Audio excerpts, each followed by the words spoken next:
Trekland HQ. Yes. And we are live, I trust.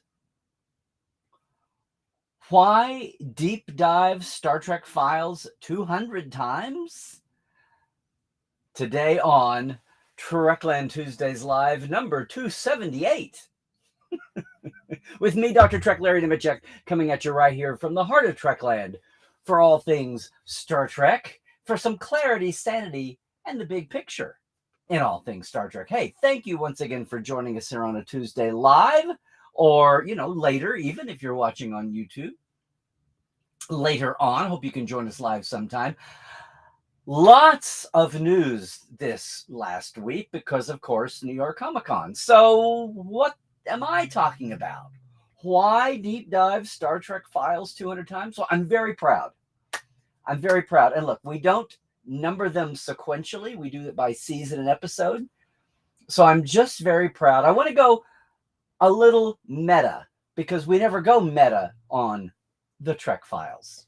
Yes, it's our 200th episode of the Trek Files this week. You'd never know it by the numbering system, but if you count them up, this is the 200th edition. And yes, you get the Trek Files from Roddenberry Podcast. You get it wherever fine podcasts are caught.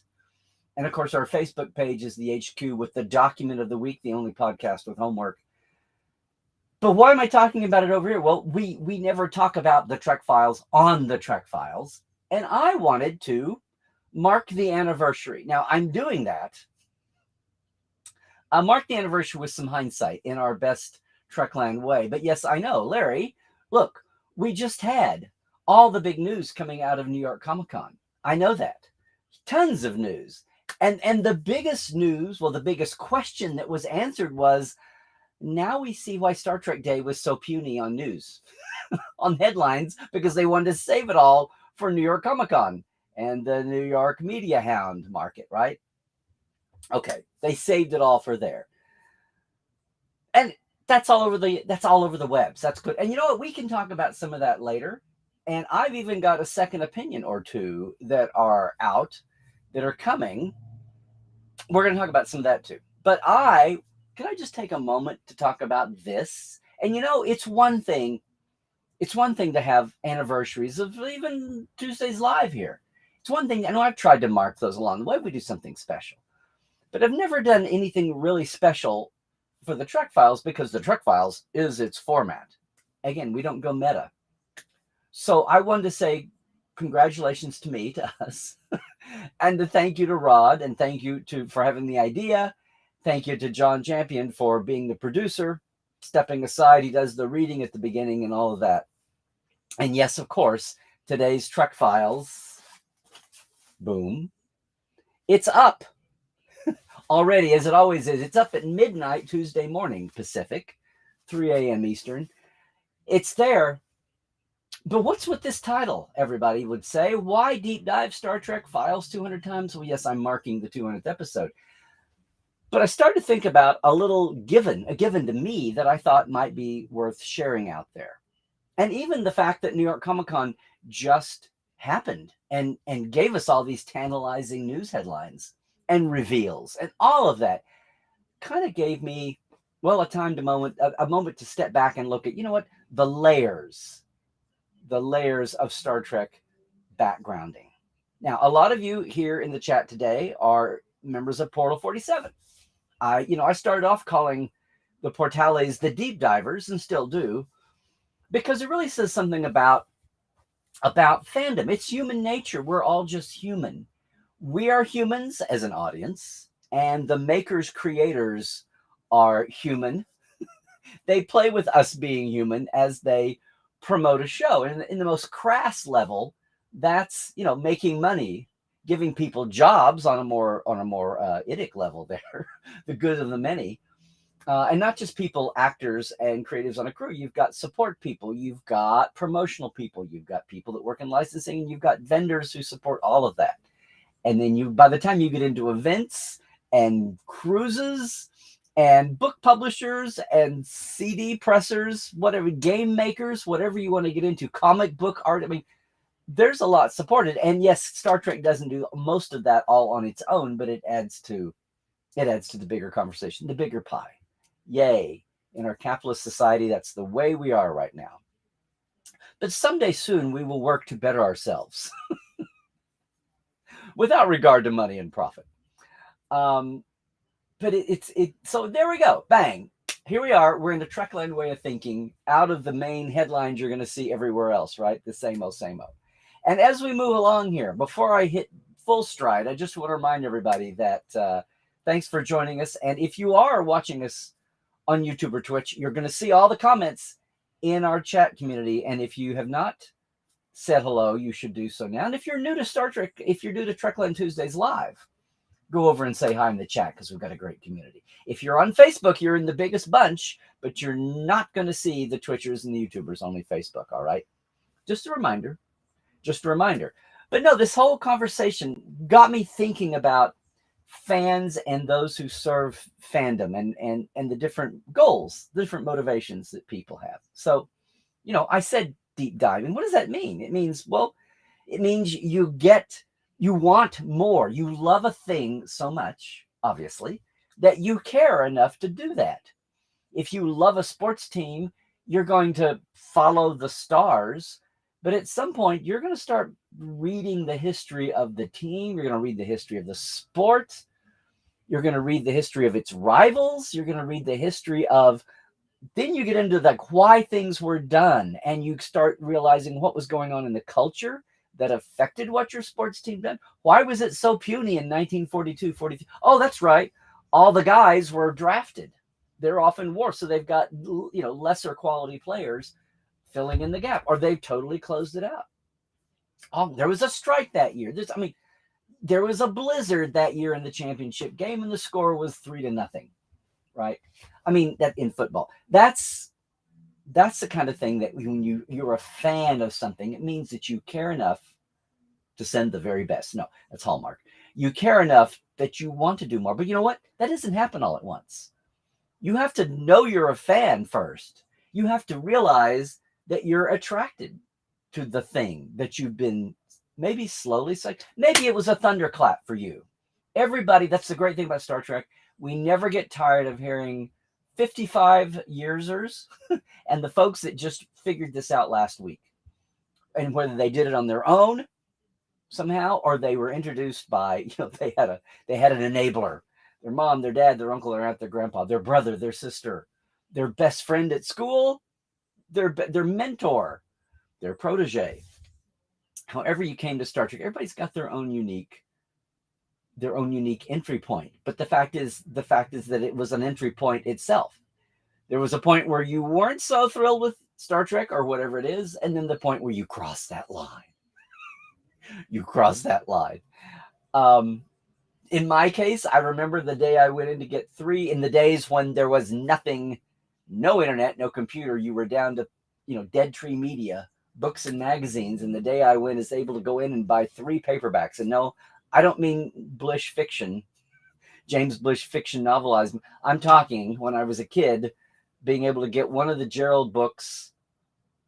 There were 3 nonfiction books I bought at the same time. I was in shock. At the B. Daltons at Sooner Fashion Mall.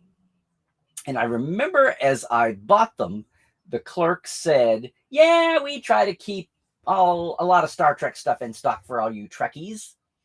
And I was like, oh, is that what I am? Oh, all righty. Okay, I guess so, maybe. Okay, I just wanted to do what I wanted to do. Okay, fine, labels, fine, whatever. So it takes time. It takes time to get there. You have to be enraptured by something. You have to be intrigued and curious and come to it, have your first contact, and then your second contact. Thank you, Cali class ships. And then so on until you're there. And then sometimes it's a matter of not knowing what you don't know. You know how I always say, Portal 47 is for all the Star Trek fans who have no idea how much Star Trek they still have no idea about. But that takes time to get there, especially whether you're on your own in a vacuum, or you've got friends and neighbors and enablers. Do you have a dealer? Do you have a Trek dealer that's going to supply you? Yeah. So, yes, Deep diving means drilling down, but not till you're ready to do it. What's amazing is that's an inverse equation on the professional side, on the makers side, and on the folks who support the makers. If you think about it, there's all this stir at New York Comic Con or any con that's got a big, say, Star Trek presence, any place where there's an IP now, if there's anything, it could be a game, it could be a book line, but in this case, it's a mass media franchise called Star Trek. Yes, there's new product coming, and no one wants it to be in a vacuum. You want publicity and marketing and promotion for that. But what do? You don't, and this, I know this is going to sound ridiculous. You don't come out and tell the world what's going to happen. You don't spoil the whole season, because that will send some people away with a lack of curiosity, right? You want to drum it up. You want to ratchet it all up. Well, what happens then? Because they're humans doing what they do to make the reaction to this product the best it can be. They're dealing with the human nature of the audience. So what, I mean, we take all this for granted, but let's actually look at what it means. It means there's layers of awareness about this thing called Star Trek. Pick your episode, pick your series, whatever it is. The first is a little bit, the tantalizing layer, right? Oh, here's a new show. Oh, here's the title. Oh, here's the showrunner. Here's what the vague line, it's going to be animated. It's going to be a half hour. It's going to be in this time period. It's going to be standalone. It's going to be, there's the crumbs before you even get the title. But they're reeling it out a little bit at a time. Then you get a casting. Then maybe you even get what the characters are. Then as it gets closer to, I'm insulting your intelligence. You know how this works. But let's step back and look at it in the big picture of things. Even right on the eve, the week before, oh, here come the stills. Here comes the basic log line that's not spoilery, right?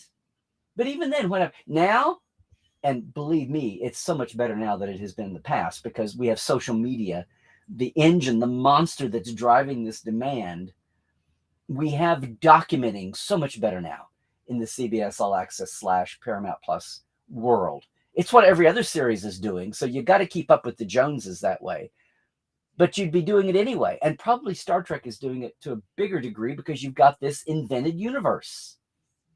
It's not just about characters. It's not just about plots. I mean, it's all of that. But then you've got the whole added layer of the visuals and the canon and the continuity. Yeah, the other C's.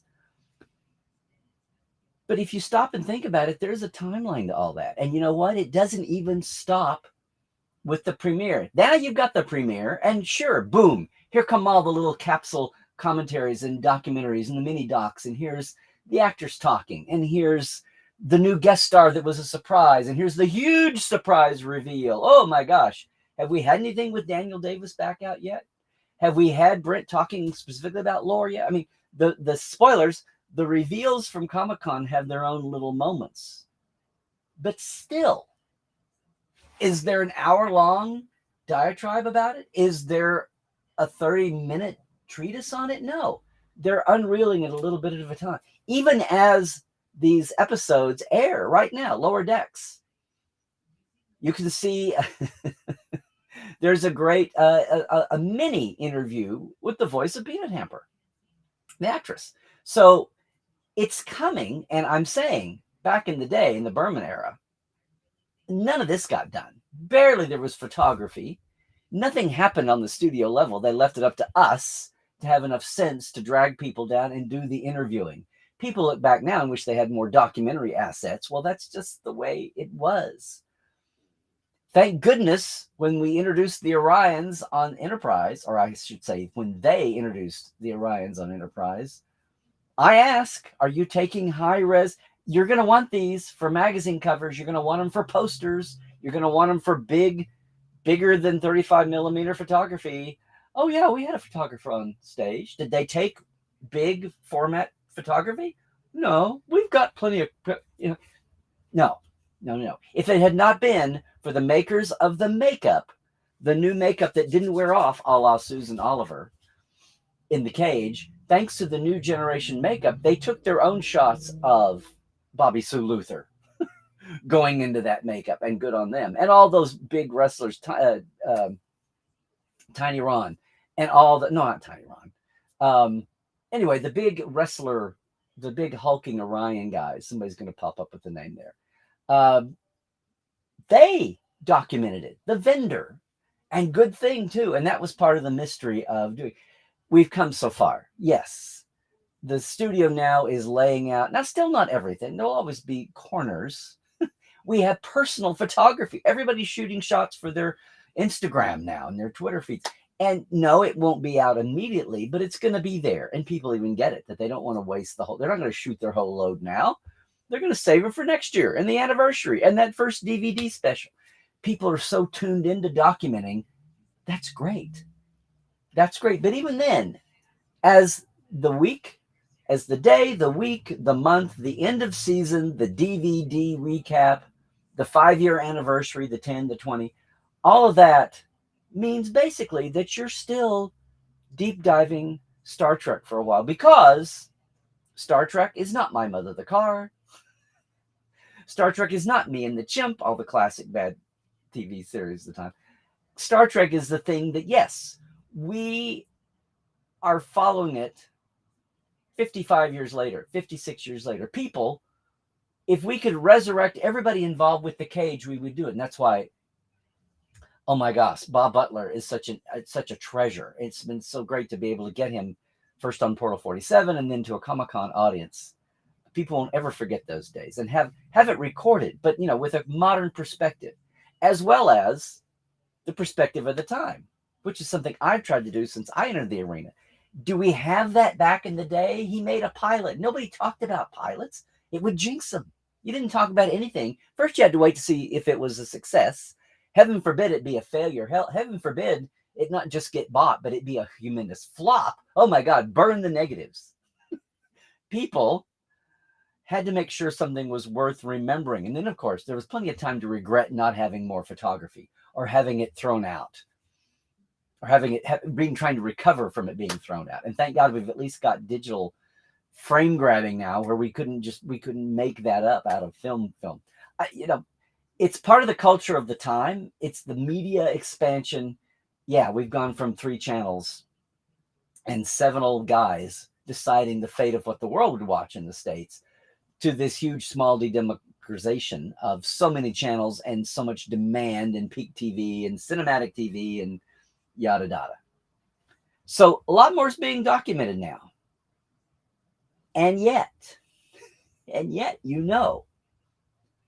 I've got what I think I call the statute of limitations layers. What we were seeing in motion there is you only get so much before an episode or a movie airs. You only get so much the next day. You only get so much, and a different timbre, a different variety, a different color. What is the paradigm? What's the point of view of what you're getting a day later, a week later, a month later? As that calendar unspools, you're getting more and more. And I've gone on this long tirade here to try to put all that in perspective. We're so close to everything, we don't think about it, or we just take it for granted. Well, yeah. And if you stop and think 10 seconds, you think, oh yeah, if you lived in those days, it is much more immersive and preserved and documented, production of Star Trek, than it was in the 80s and 90s. Yay. And heaven forbid you have more documenting going on than you did during the Desilu days of the original series.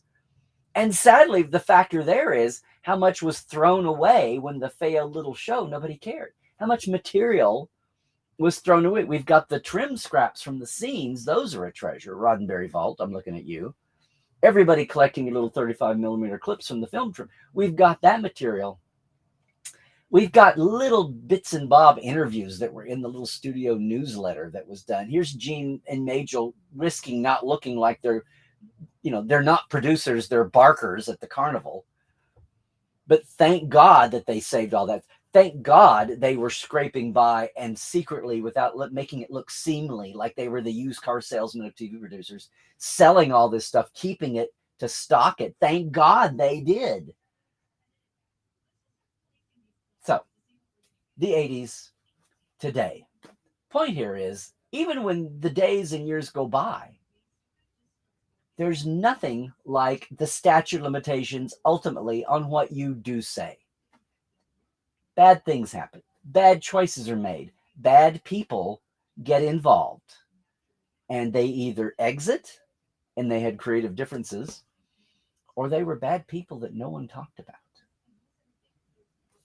What do we say here? And no, I'm not against someone being able to have a redemptive arc, but we know. Stephen Collins. I mean, just off the top of my head, in front of the camera, behind the camera.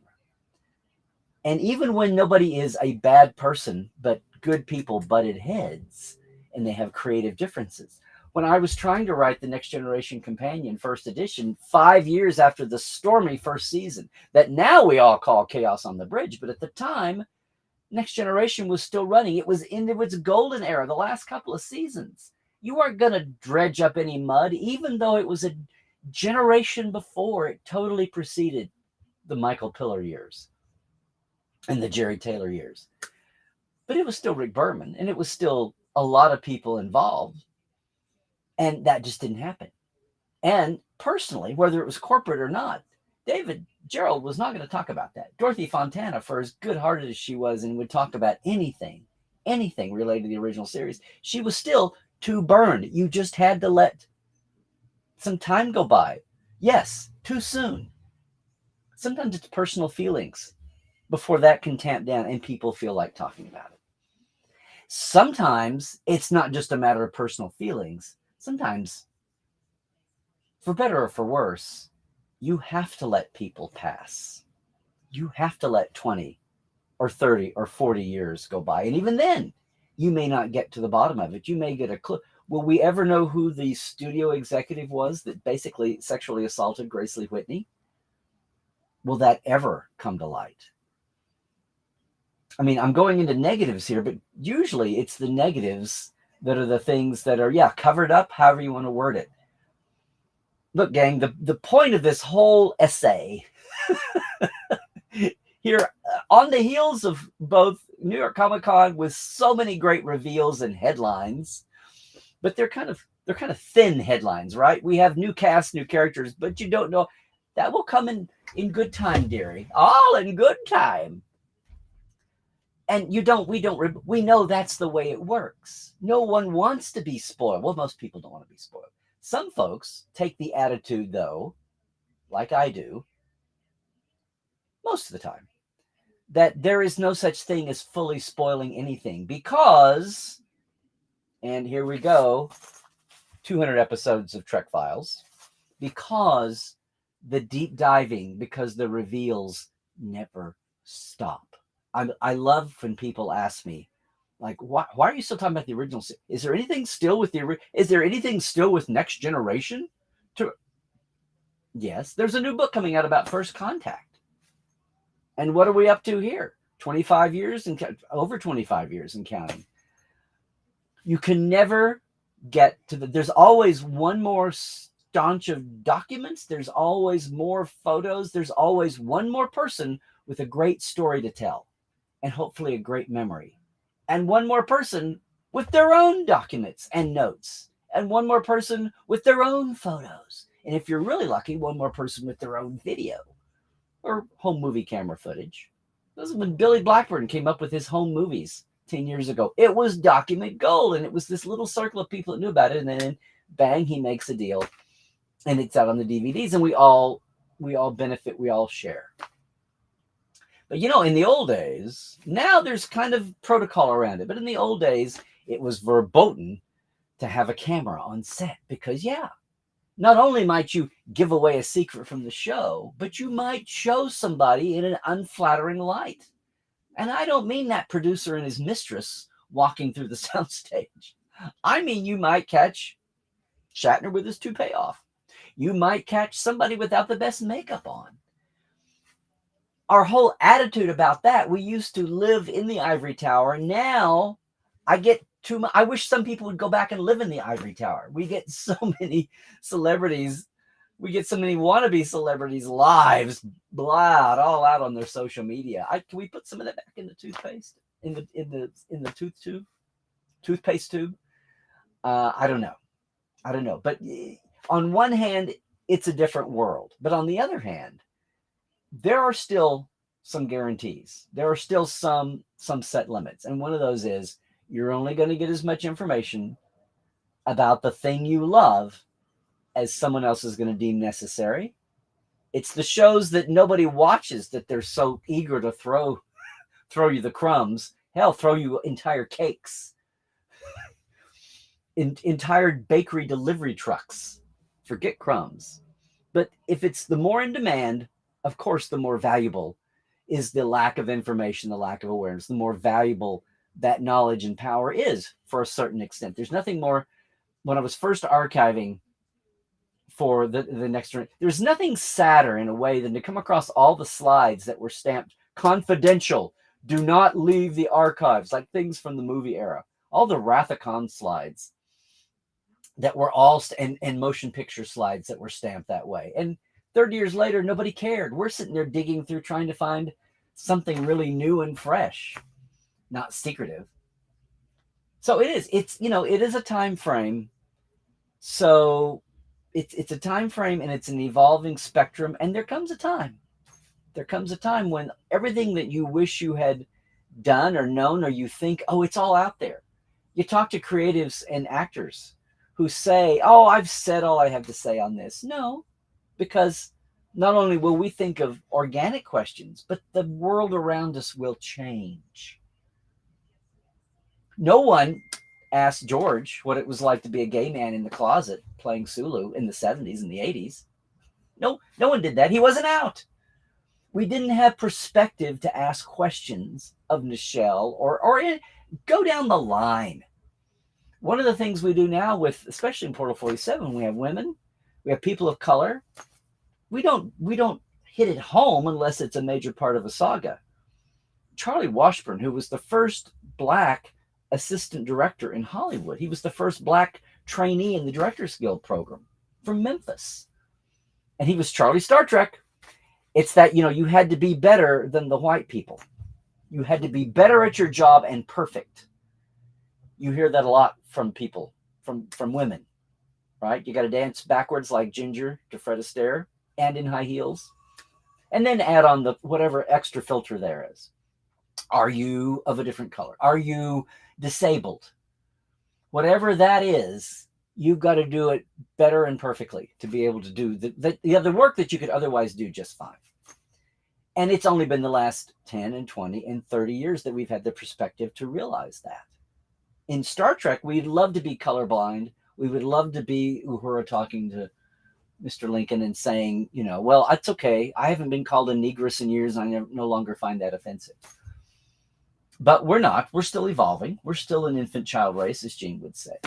So 200 episodes of the Trek Files, diving through Gene's papers. There's a lot more to get to. There's a lot more episodes of the Trek Files. There's a lot more of deep diving on Tuesdays Live. There's a lot more, all of that, getting into deep diving, just the facts of creation, creative choices, and then the emo associated with it.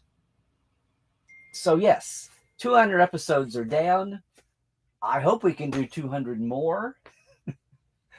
And I think it ties into the fact that we have a fan base that's growing again. Thank you, Fresh Product. Thank you, Fresh Trek. We have a fan base that's growing. And as people go down that fandom spectrum, the excited newbie, I want my autographs of my favorite actors, the people I see on screen. And then you get to the point where you start noticing those names on screen. When I see Gene Kuhn, I think I'm going to like this show. When I see Ron Moore, I think I'm going to like this episode. Or you see a guest star even, that you go, oh my gosh, it's going to be one of these. I hope it's good. Or the disappointment when it's not as good as you hoped it would be. And then you want to know why. It's a long road getting from there to here. Or sometimes it's a Q flash getting from there to there. Sometimes you get your deep diving license pretty quick. And sometimes it takes a while. And sometimes the great armchair fans of America, I still love talking to people who are at their first con. And no, they're not maybe 22. They're more like 52. And it's always a fun story to find out. Was it because they couldn't afford to travel? Sometimes. But by the time they're in their middle ages, they probably had their wherewithal for a few years. They didn't have to wait to be empty nested again and get the kids through college, maybe. It's everybody has their own saga, everybody has their own story. So, yes, whether you're on the audience side or whether you're on the creatives side, the saga of how and when and where, right?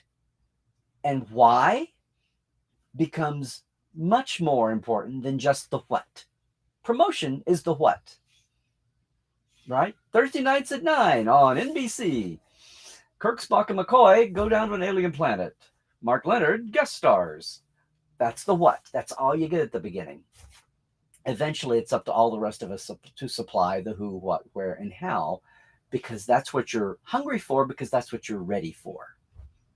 And with something like Star Trek, that never stops.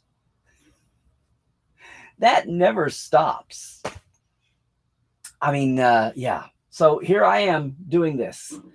What's funny is people, the assets, call sheets, production memos, all of that. When I came out to work on the companion, no one on the studio realized, not even licensing, knew what was the big deal. Well, I knew, but I was a kid in Oklahoma. I knew because Stephen Whitfield Pohl showed me, matter-of-factly, in the making of Star Trek. But it took a while for that to even sink in among the makers. It's the same thing with documentary. It's a process. We are so much further ahead with what's being preserved and no, not shown to us now. Someone realized you're going to need material for the time when those 4Q Pink Ray 3D Holo Minis editions of all episodes come out in 30 or 40 years. We're going to need material for that too as well. And it can't all be imagined 40 years later. Or can it? I don't know. We can talk about the New York headlines coming out, but you know what? That's happening all over the web. I'm going to do it in a couple of second opinions. I hope you're watching for those, and I hope you've seen some of the earlier ones. Got to do that. Had a big Will Rogers weekend last week. I've been distracted for a week, in case you hadn't noticed. I have not been trekking on my tweets as much lately, but we're going to get back to it because so much is going on. But I did want to step back. I did want to say, yay, 200 episodes for the Trek Files. And the fact that we're still looking at material from the 60s and 70s and the 80s and early 90s. And then afterwards, when you include Magel's files, yes, people from the time and people from today who can look at then and now and put it in perspective. And even if we're not getting the nitty gritty right now from the latest Lower Decks or the latest Strange New World, or yes, even the latest Discovery, we're hearing from those people and comparing then to now, and maybe in between, because that long road getting from there to here has many stops along the way. I'll stop with the tortured metaphors. That's what I wanted to stop and take a look at today. Hope have I rung a bell with anybody? Has any of this given you an aha moment that maybe you hadn't thought of before? I can't wait to get into the chat, gang. I can't wait to get into the chat after we take our midway break, because I will be back in just a few minutes. But first, I got to say thank you to all of our Patreons. And you know what that means. I'm going to say thank you, Diana Hopkins, Robin Wilson, Lawrence Todd, Anne-Marie Kindred. You're in good company there, Andrea Kindred there, Anne-Marie. Keith Rombach, Justin Porteous, Blaze K, Nathaniel Robinson, Andrew Jazimski, and Pranakasha Productions. And yes, our live wires, Rusty Harold, Hubbard Gunn Johnson, Robert McLean, Alan Hoensi, J.R. Poole, Byron Bailey, Dave Gregory, Gay Clevin Lundstrom, and Casey Shafsky. Yes, our Patreon is a way you can support in a very small measure, $5, $10, patreon.com/Trekland Live, I believe. If not Tuesdays Live. I got to get my new cards made, gang. Thank you. Thank you to everybody out. It's a very simple system. They bill at the end of the month. I really appreciate the support. We are slow but sure growing here. And yeah, I would be remiss if I didn't mention one more time. It's our 9th season, I believe the 6th episode. but it's the 200th. It's the 200th episode of the Trek Files. Rod is our special guest. We look at a speech Gene gave to the National Space Society. So it's a combination of scientist and artist is Gene's topic, and Rod is perfect to talk about that from his personal perspective, as well as the legacy he knows his dad has. So if you don't already do it, check out the Trek Files. And you too could be a Trekophile, spelled with an F. Hey, I think that's going to do it for us for right now. Thanks so much for joining in. You know, you can find me on all the socials. Please like and subscribe whether you're on YouTube right now or not. Our YouTube channel, we're trying to get the numbers up at Larry's Trekland. Larry Nemechek's Trekland on Instagram. A lot of fun Will Rogers stuff in the last week here in LA. And Larry Nemechek on Twitter. And yeah, Facebook. Facebook, yeah, Trekland is on Facebook. Oh, Facebook. How much longer are we going to have Facebook around? But it'll be there. Everybody, thanks. Am I forgetting anything? Look, we are approaching the time. I'm still trying to nail down the time. We're wibbly wobbling around about the guest and the time, but our annual open house, this will be the 7th anniversary open house for Portal 47. When we open the doors to a great guest, everybody can come by and experience what the Portales do every month. We even have a sample Ask Dr. Trek roundtable to start with, where it's basically an open mic, and you can ask me anything, throw that out before our guest comes aboard. And we're going to have some great giveaways. It's always a fun night. It's always here in the fall. 7 years of Portal. I can't believe it. Hope you can be watching for that as it comes up. And then next year, the big tours that I'm involved with, our 10-day Geek Nation tour in July. You can get all of this information at LarryNemechek.com. And then next year, for those of you going on the cruise, or if you're just in LA and you want to jump on, some special LA away days. Yeah, it's a special version, pre-planned Trekland Treks for those in town for the cruises the day before and the day after, embarking and disembarking. Going to have those. It's all at LarryNemechek.com. Hope you can go over and check it out. Thanks for considering Patreon. Thanks for, hey, just jump in the portal if you want to. It's always there, portal47.net. Everybody, I'm going to take a very tiny break here, and then I'll be back. A little surprise about the parent analytics, and then we will get to the chat, all right? Of course, if you're watching us later, you're not seeing any chat. You're not seeing the parrots. These are YouTube editions, so watch us live someday when you can. Maybe you're off work. Maybe it's vacation week, and you can check it out with us every week here for 278 episodes. Thanks so much, everybody, for doing that. And you know what? Till we meet again, till next time, stay healthy, do all the things. It's still out there. And now we're getting into flu season. Okay. Stay woke, check the sources, try to beat down the misinformation and the narrow-minded, blinded thinking, okay? Fight misfacts with facts if you can. I guess what I'm saying is trek well, everybody.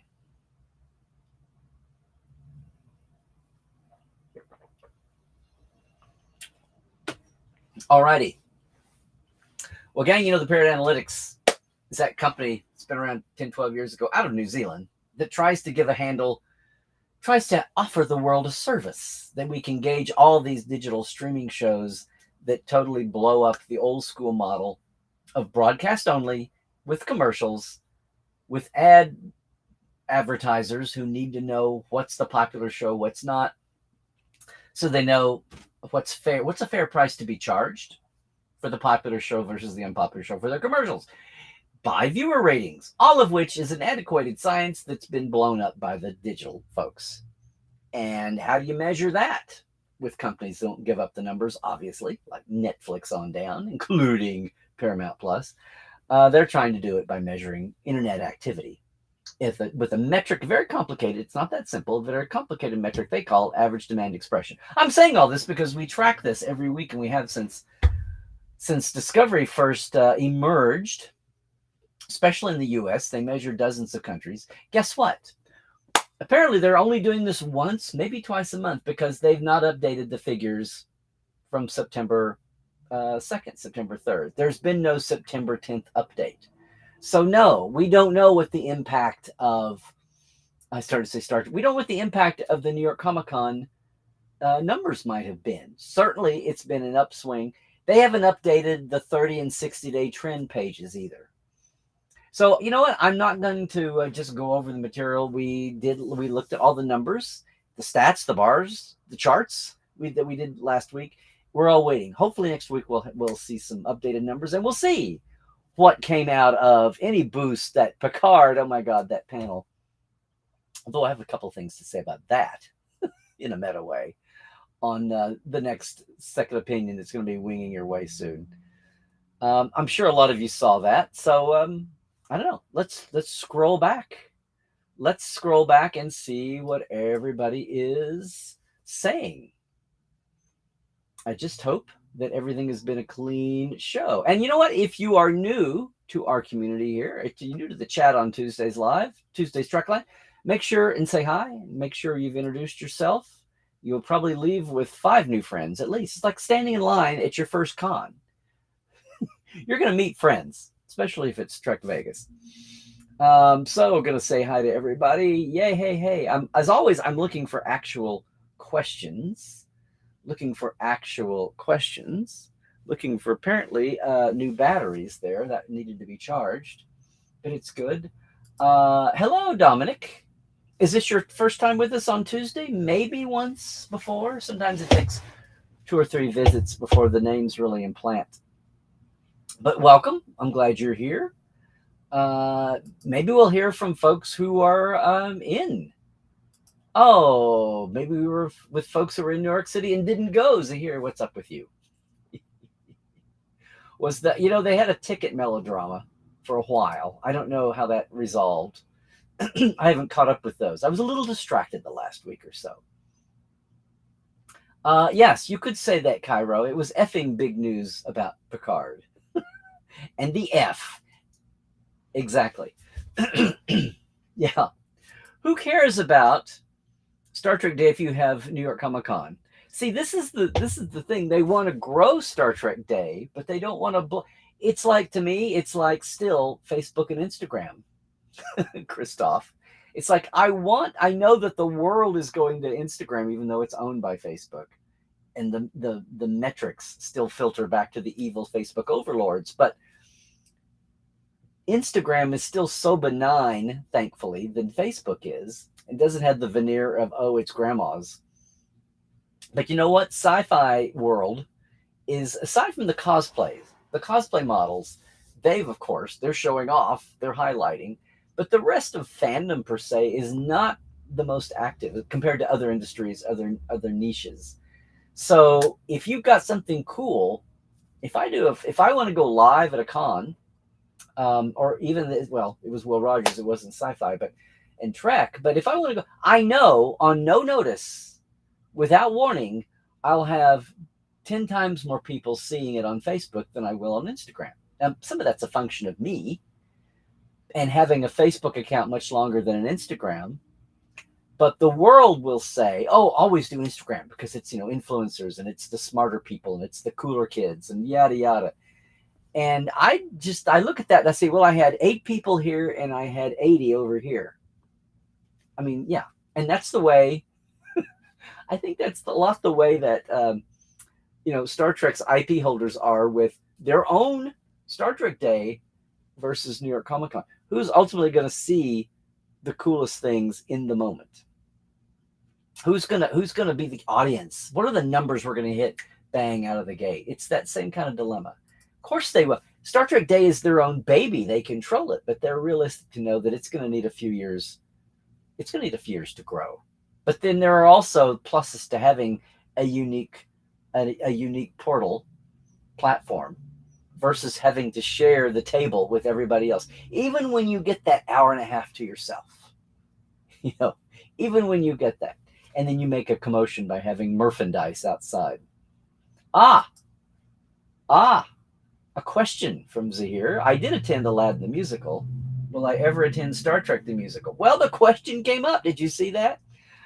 Somewhere, some way. You would think the one thing that Discovery could offer the universe, aside from representation, they've got all these Broadway singers in the cast. My God, if it's still the same cast this year as last year.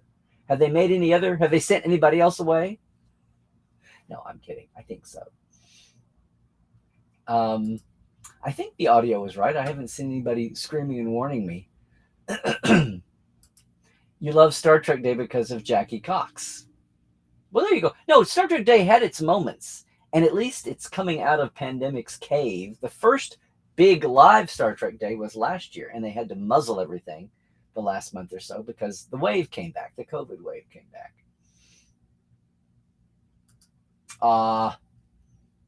Okay, a Trek file. Well, I say O because I like to say Francophile, Anglophile. So we stick an O in there. A Trek file sounds like a Trek file, which is the title of the show. So you go right ahead, Glenn. You just, when you come up with your own buttons and bumper stickers, let me know. The past Star Trek Day seemed disorganized and thrown together. I agree. I don't know if it was a collision of wondering if they'd still have to make, on a month's notice, on at least a month's planning notice, what they'd be doing at the last second in case there was a late wave for COVID, because you're talking about August and you're waiting to see what comes out of the summer, and who and what celebs might for some reason have to pull back. Remember, there were a lot of John Delancey had COVID coming out of a convention. Walter had COVID coming out of Vegas. There were probably some shuffles going on.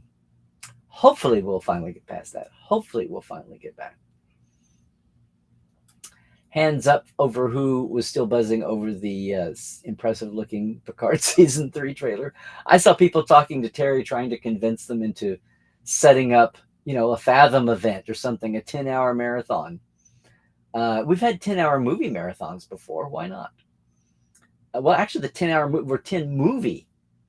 That would be a 20-hour marathon over 2 days I've seen with the movies. The 6 original series movies in a marathon would be 12 hours. With breaks and a dinner break, that turns into a 14-hour day. It's insane. It's insane. Would a combined... So there you go, Tim. Christoph, would a combined effort by the Picard TNG gang have a shot at filling the end of 2023 movie slot freed up by the Kelvin 4? Oh, Christoph, you're just so outside the box there with that thinking. What would have to happen here, Christoph, is that suddenly the movie side of the newly remerged Paramount would have to be a fully remerged thing, and then it would have to have, business cards. It would have to have the corporate phone book to go over and talk to the TV side. I'm being a little facetious, but it's like turning the battleship or putting the battleship back together. Gosh, end of 2023, that's coming up so fast. That is sounding like an old excuse, but it's just taking time. You're talking about humans, you're talking about dozens of humans, and millions and billions of potential dollars. And you're talking about 2 coasts. Huh. We were all just back in LA all together again. It would be such a much better world. Mona, hello, Mona. It's good to have you back with us. You might remind everybody where you're coming from. What are you saying here, Glenn? This past Star Trek Day was definitely underwhelming. That's what I'm saying. And I wasn't just a matter, well, let's see. Last year's was so amazing. Yeah, last year's was amazing because people were euphoric about coming out of COVID and having something live. Even though it was trimmed down from the original plan, it was still amazing to be live. I'm going to say, I was kidding about it, but I'm thinking they were definitely saving a lot of the reveals in history for October, not September. Early October, not 30 days can make a huge difference, especially when you've got some of these release dates going. But I'm thinking a part of it was just about that. But then once you do take away some of the crumbs, the big crumbs, the cakes, once you take some of that away, what is left behind ought to be really slick and smooth. And I think that was the biggest fail. I think they really suffered from a lack of rehearsal, a lack of stage management. I don't want to point fingers at anybody. Probably there were some people tearing their hair out about the way it was such a rough live show. But, it's live. It's live. That's the excitement. You don't know. Let's see. You know what? Maybe if I move the mic over, maybe that would be a little better. Who knows? Hi, Susan. Good to see. Scott, not being much of a podcast fan before, the Trek Files was definitely your gateway drug. Aw, Scott. Here, I thought it was Life Support Live, but okay. I honestly enjoy every episode, and I'm always a bit sad when I realize you're caught up. Okay.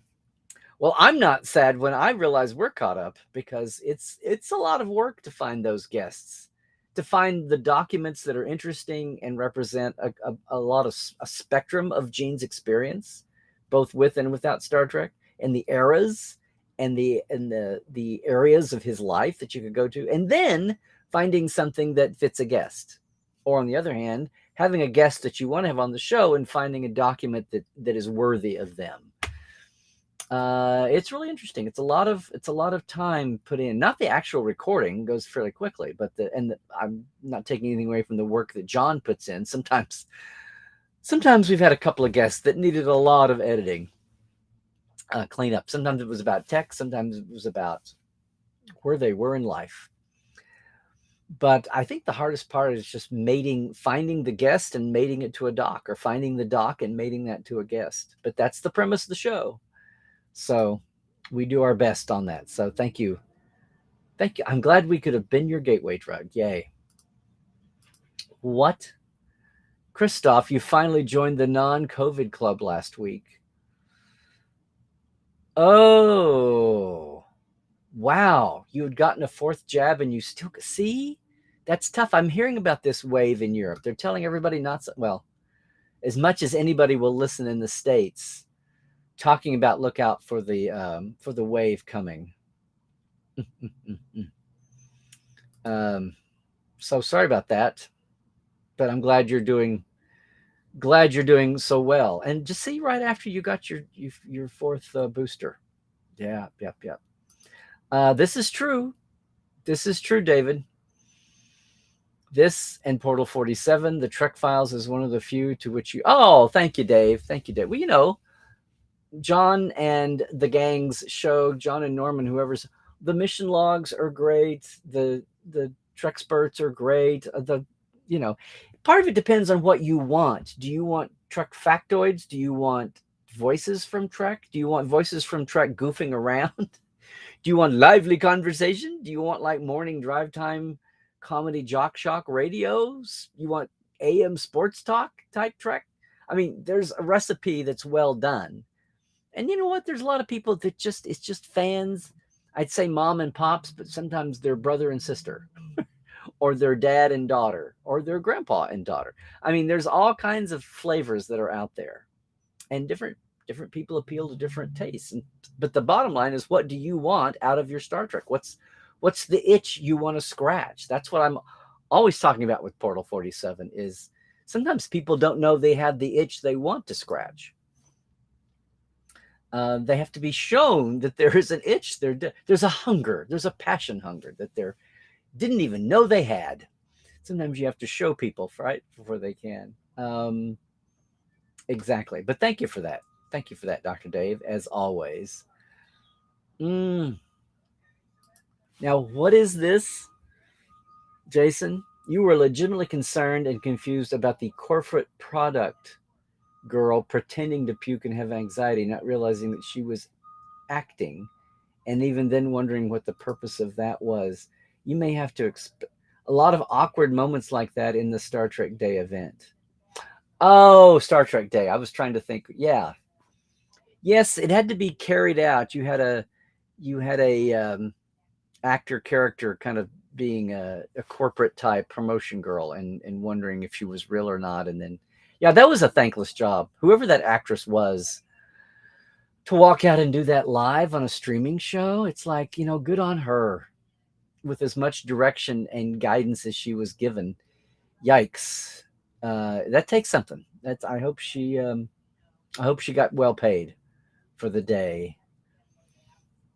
Um, Here we go. Everybody's glommed onto Mona. You're a Trek fan in a vacuum. All you know is from watching and rewatching and YouTubing. You're bothered by the younger actors who don't know much about the history of the Trek shows they're on. Anybody else? Well, I'm sure you got some answers here, Mona, but it's not, you can't require, it's always a bonus. And does that come through?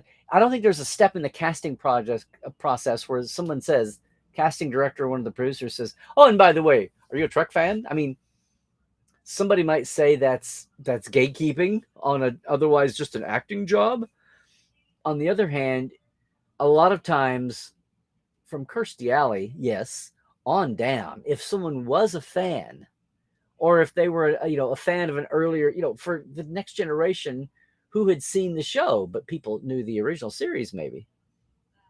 Michael Dorn was an original series fan. Tim Russ was an original series fan. You can go through the cast and find the ones who were a fan, because they were a kid, and and now Star Trek's 55 years, it's so permeated the culture. I think at least half of the actors or the writers, if you can get them on a camera, a lot of the creatives will talk about, my grandpa, my dad, my mom, this was my memory of this, or my college dorm room gang, or whatever it was. They'll have their stories. And, the curve of cast actors and recurring actors who were bona fide Trek fans is certainly gone up over the years, but that's just the years and the numbers. There's more hours of Star Trek and more years covered for people to have stumbled in, either fresh or rerun. And then I love it when they talk about this was my Star Trek. What they usually mean is it was my first, nobody else but me. Nobody else already knew. Like, they came to the Next Generation airing originally, not the original series that people had talked about for 20 years, which is what's happening now with Discovery and Strange and Lower Decks and Picard. Even though the people at the time, look at original series fans, the early years of Next Gen. Even though the people who obviously were the experts and the demographic audience had no idea that an even bigger demographic audience was right behind them, no one had told them yet where to go hang out. So yes, it does take a while to boil up, and that's going to happen with this generation too. And that includes the actors.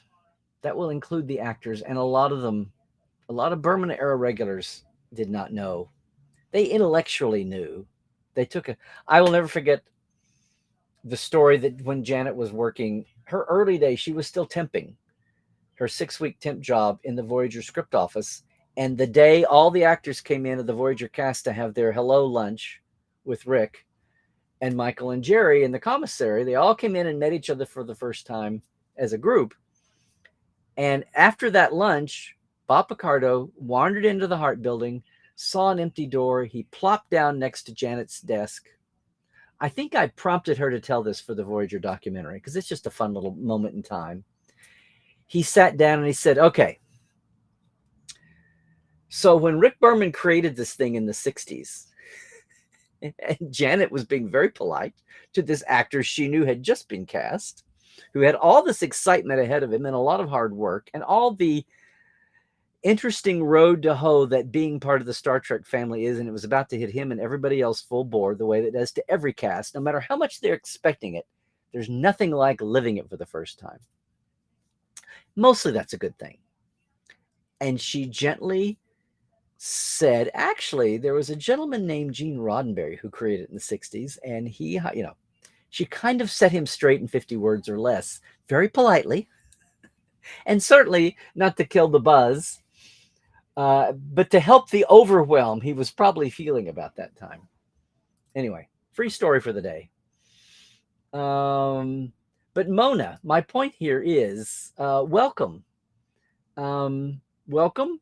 And you know what? Those young actors, they're going to pick it up soon enough. Half the cast, half the young actors are playing legacy characters, or at least legacy species that they're going to need to know more about. If they're halfway, if they're halfway an incredible, talented, curious actor, and that's supposed to be what acting is about, the curiosity to learn and take on a persona, if they're really got the right stuff, they want to know everything. They'll thrive on some overwhelm at the beginning when they first got the part. And they will thrive when fandom, even if they're interacting on Twitter or Instagram, tells them a new nugget they didn't know. Do you remember Anthony Rapp in the weeks after he was cast, before they shot? On social media, people he asked, what episode should I watch? It was just a human. So we couldn't watch all the Vulcan or the Klingon or the Romulan or the Breen episodes. He was open to that. So, look how far Stamets has come.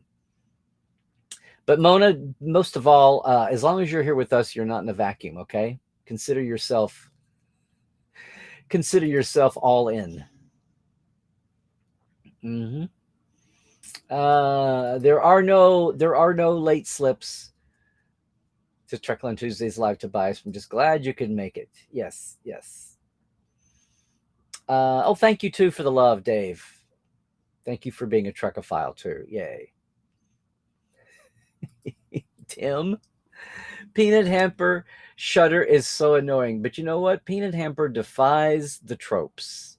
Just about the time that whole saga unwinds and you think, oh, happy ending. Nope. Peanut Hamper is going to be true to her word. She's almost like a Q that way. Just about the time you think it's going that way, then no. Just about the time somebody gets sympathetic or redeemed, not quite. I just want to know how many other sentient exocomps are out there if her dad didn't want her to join Starfleet. And Data was just messing with exocomps, in the 60s, and we're in the early 80s. It's only been 15 years ago since exocomps became a thing known beyond that experimental colony. Let's see. Glad you weren't the only one to think that about the exocomps. Yeah. Yeah, no more spoilers for the foreseeable future. Well, you're thinking about event spoilers, I think. There's week-to-week spoiler opportunity aplenty. They can do whatever they want to do heading into the holidays now. You're going to...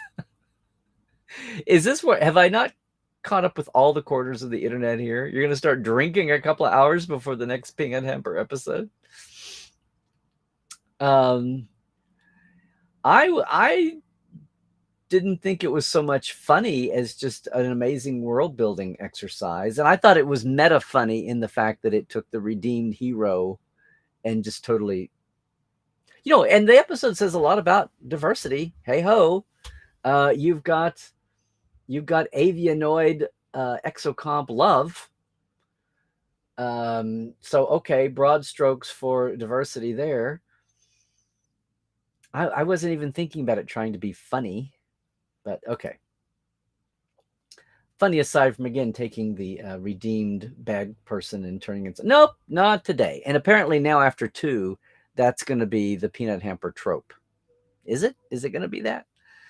And why? Why did Q pop to mind? I don't know. Harry Mudd? No, Harry Mudd, you never had a hint that he was going to be redeemable. I'm missing the flow on some of our questions back and forth.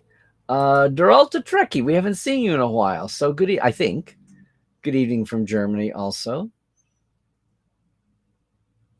What you know about Star Trek, Mona, amounts to the pinky nail on my left hand. Actually, my right hand is bigger than my left hand's pinky nail. No, here's the thing, Mona. Don't feel pressurized.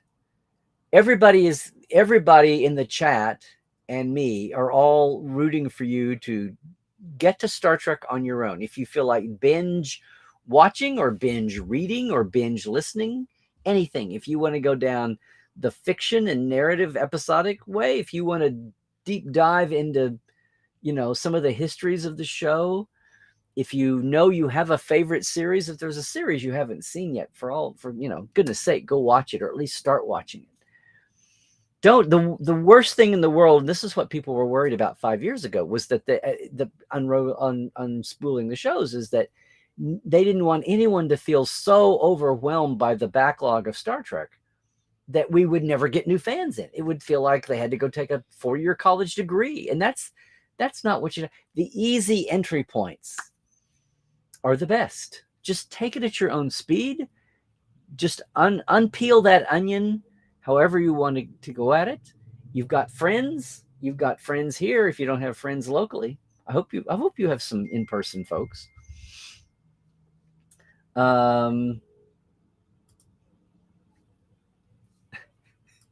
have folks coming in on the on the pipeline here.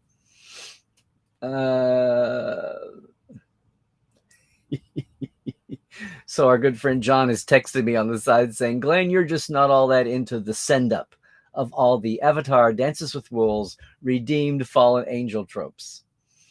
Yeah, the episode, and of course it's fine. I'm just talking here to Mona about doing everything on your own.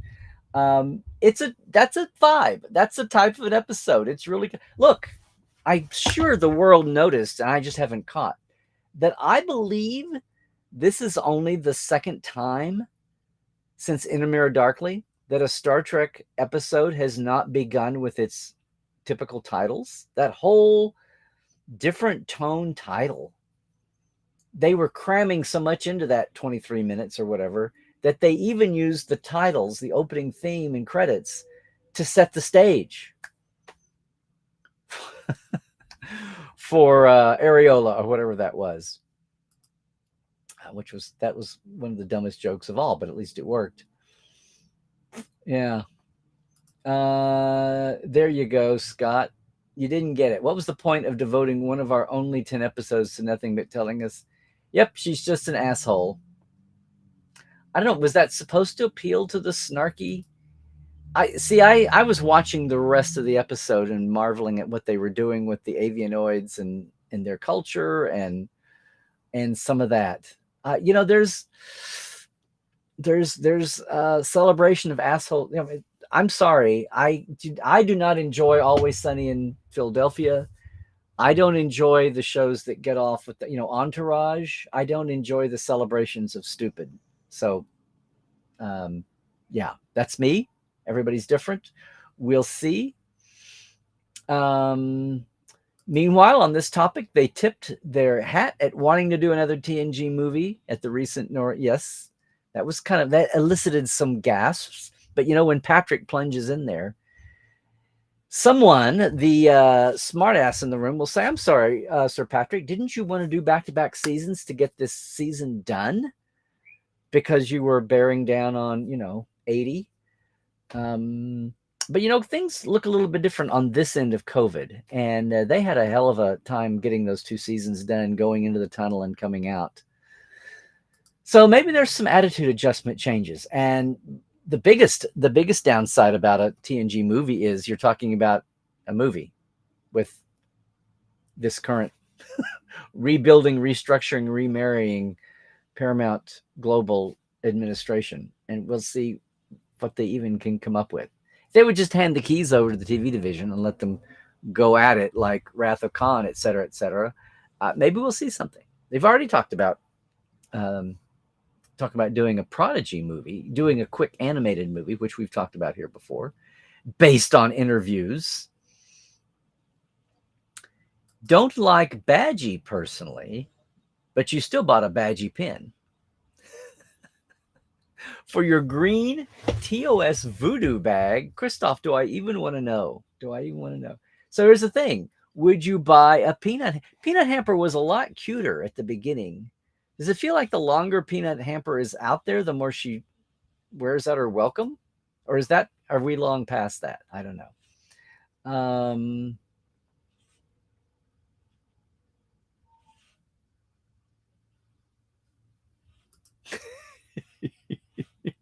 I like your strategy, Dave. You kind of rolled through the cringy parts and then chuckled through the rest of it, knowing what it was. A drink would definitely be in order. Yes. Um, following, and what you couldn't see the rest of your comment here, Dave. Guys, when you write really long, it only shows 4 or 5 lines. Following the Rutherford episode, which was richly done, it felt more flat.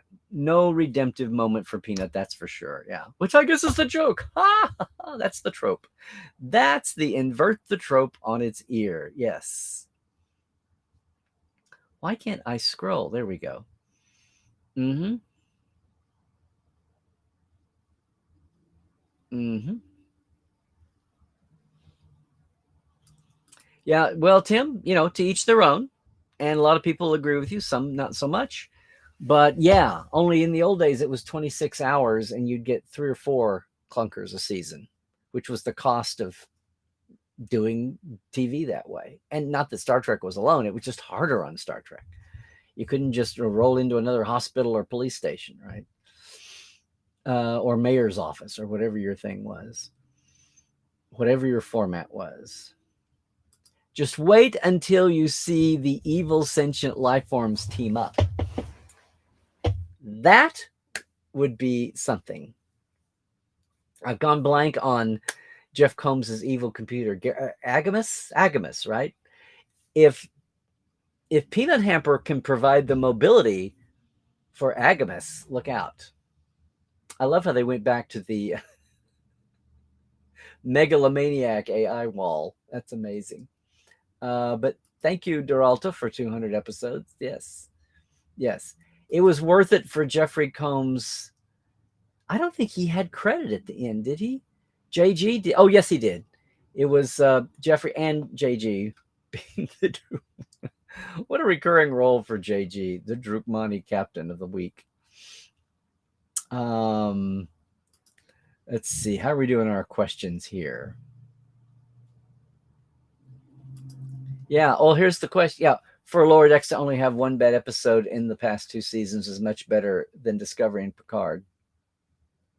What do you call the other bad episode in your version of the bad episode? What's your clunker from Lower Decks?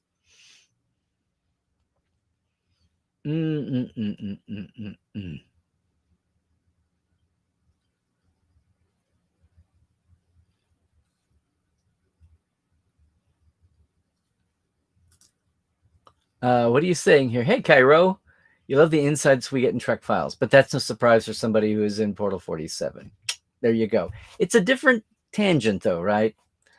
The Portal 47 guests and everything are about making Star Trek behind the scenes, and the Trek Files is about Star Trek, but also other aspects of Gene's life and his Venn diagram of overlapping worlds, which ultimately affects the way he created and initially led Star Trek and the folks he hired and all up and down the main, right?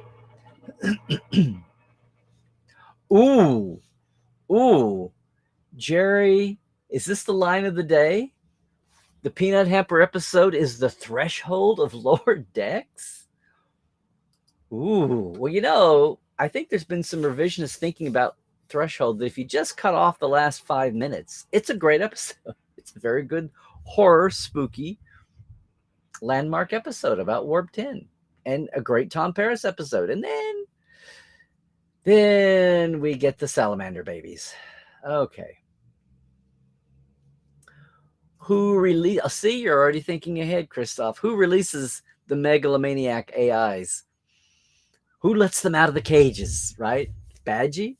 A pet accident? A power outage from Mariner overloading the hollow emitters?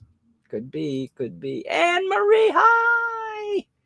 Are you the vanguard of another invasion? Oh, no, we don't have Noah's invading army of Twitch stream folks anymore, do we? Yeah.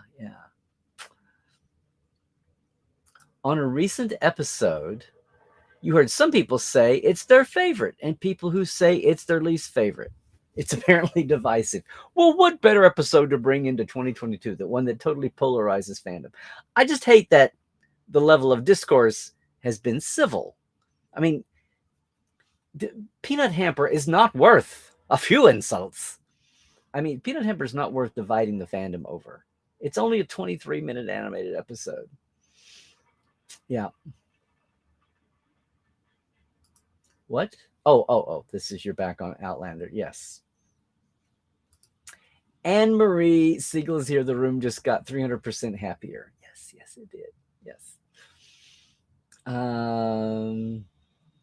I saw someone posting about Mary Chifo on NCIS. Maybe it was Mary posting on NCIS. Good for her. Good for her. What now? Lower Decks going ahead and taking some risks, in part because it's animated and it's earned it, and being irrelevant. I mean, no, irreverent.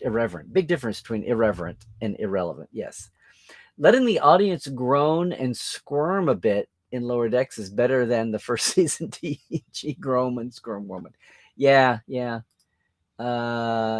Oh, plus we get an enemy to loathe in Peanut. Yeah, and not just the big bad enemy, but she's locked up. She's locked up like lore, never to. Oh wait, they had to disassemble. They should have disassembled Exocomp and Agamus. Mm-hmm. Linda, you didn't hate the last Lower Deck. You were just confused. Libby, you made it too. Yay, look at this. All the lifers are coming over. Absolutely. Larry was literally the Oklahoma kid. Yeah, I guess so. You saw the videos, right? Dave, you didn't hate this Lower Decks. You just shook your head and chuckled. Of course, you already have a really weird body sense of humor, so there's that. Speaking of trailers, Glenn, you heard some people are giving the Enterprise F a grade of F because it's a bit lackluster, but you happen to like it. What? You do know that it's oh my god, like the shots you saw are really going to be the beauty shots and the panovers, right? Apparently someone can go in 40 years later or even 55 to 6 years later and get even more background knowledge and stories of how things were done, as some of the Trek files show. Exactly, Cairo. This is my point. There are some things you aren't able to know in the moment, or even a year later, or 5 or 10. You have to let time go by. We couldn't unearth the whole. Nobody wanted to talk about the first 2 years of TNG, right? There are nooks and crannies of the original series that we don't know yet, or we don't know that we don't know until someone comes along and reveals it and tells us. Duralta, you should know by now that there are no stupid questions. What made me start writing the companion books? Were you hired, or did you say, hey, boss, that sounds like an amazing project? Well, I was hired, but I loved the background, and I was originally doing a concordance.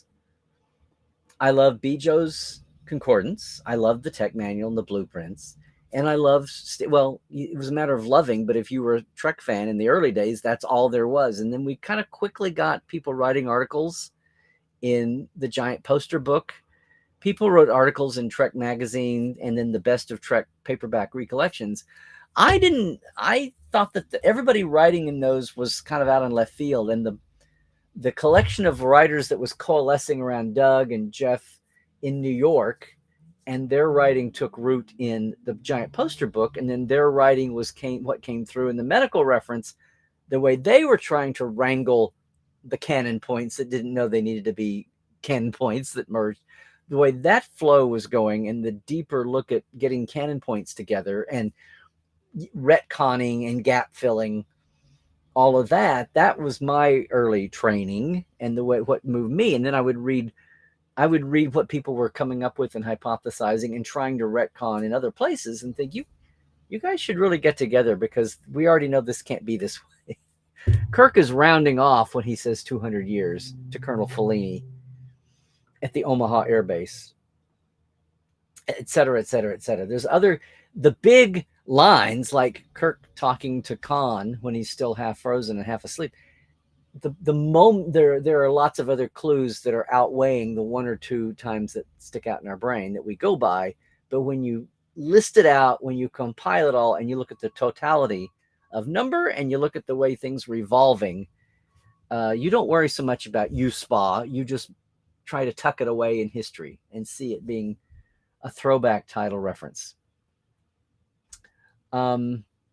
So yes, I was doing my own, and as Next Generation bloomed, they wanted someone to do that, and it was actually between me and the guy who kept up continuity notes for the pocketbook authors.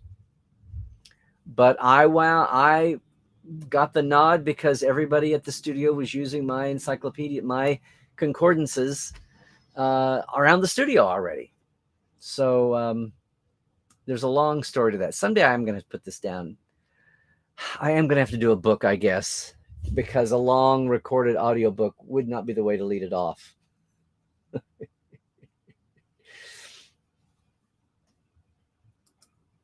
Oh, as far as Peanut Hamper, John Connor is saying he thought his take on the Peanut Hamper episode was it was trying to go back and forth.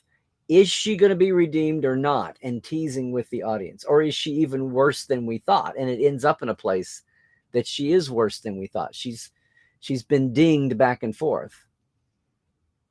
And he says he thinks a lot of people miss that she's swinging back and forth and we don't know where she's going to land. Although it looks like we know where she's landing for the moment.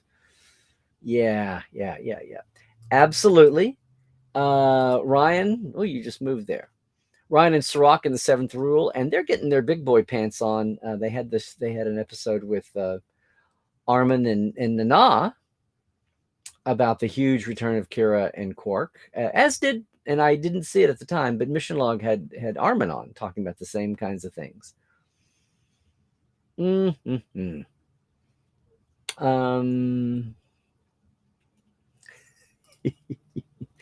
Well, Cairo, I do think I know the difference between Andrea Kindred and Anne-Marie Siegel, and they are both awesome. I didn't mix them up. My tongue and my mouth mixed up a couple of syllables. I will plead innocent to that. And they do have a great family at the Seventh Rule community. Yes. Nathaniel, a real question. Have I ever come across a document that I thought was either deceptive or untrustworthy?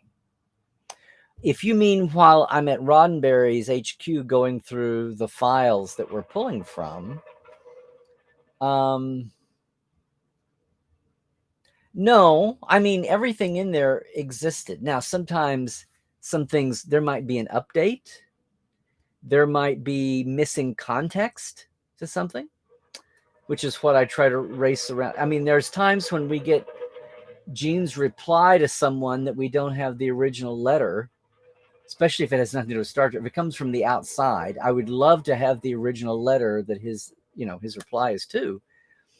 But no, because they're the things, they've already been collated. It's what, over the years, the last 15 years or so, well, it's what Susan was pulling back and putting in the files. Deceptive or untrustworthy. Now, I mean, I've come across the biggest con of all was the script, The Seas of Sargasso, that I thought for 15, 20 years was a Dorothy Fontana unused script because it has Joanna. And it's all formatted and it's on aging typing paper. And it looks perfect until finally in 2016, I finally got to see Dorothy, DC Fontana, at a small con in San Diego. And I said, well, tell me about this. Let's talk about this one. She goes, I didn't write that. It's like, and it had fooled a lot of people over the years thinking it was just one of the unsold scripts from the original series, because who knew? Where were those, collected? Who had? We have archived and compiled and memory alphaed and commonly got all that research out there now. You're correcting me now, John. Not so much that people missed it, but why it was a miss. I got you. Okay, about Peanut Hamper and which way she's coming down. Back to the chat. Seems everybody's in good spirits today. We got a lot of fun. The Book of Face, as opposed to the face of Bo. Facebook. I gotcha. I guess. Yes, the Book of Face. Yes, Christoph, Euro ADT, Euro Ask Dr. Trek for the Portal 47ers is tomorrow. Absolutely. And the main viewer. Yes, yes. Oh, I hope I didn't freeze. I hope we kept going. I see everything happening. Good to see you, Christian. Yay. And yes, Connor and Dominic's show, the Shuttle Pod show, is got a really high production value to it. They're spending money on that, and that's good. And doing actual seasons when they're financed. So there you go. Yes. Um, a needle for parrots. Surprise. Yes. And can someone please get rid of COVID? Well, we could just get everybody to cooperate. 2 years ago, that would have been happened. Yes. And the Sci-Fi Sisters. Okay, this has turned into your favorite podcast shout out. There you go. And of course, Delta Flyers. Right, right, right. Oh, Dave, thank you for missing Life Support Live. That's very kind. Okay. You can't stand Dominic blessing all the time. Yeah, yeah, yeah, yeah. Now, what do you say? People are way too comfortable saying, well, we can't get rid of this. So if you're afraid, just hide in the cellar. Yeah. You like Dominic so much more on the podcast. Okay. Okay, Glenn, that maybe you went too far. I don't know there. I didn't know. Yeah, the battery went out in this light, Christoph and I. Maybe that's what you saw. Oh, wow. Wow, you guys. We were really active there. Okay, that's the scroll back needle. Okay.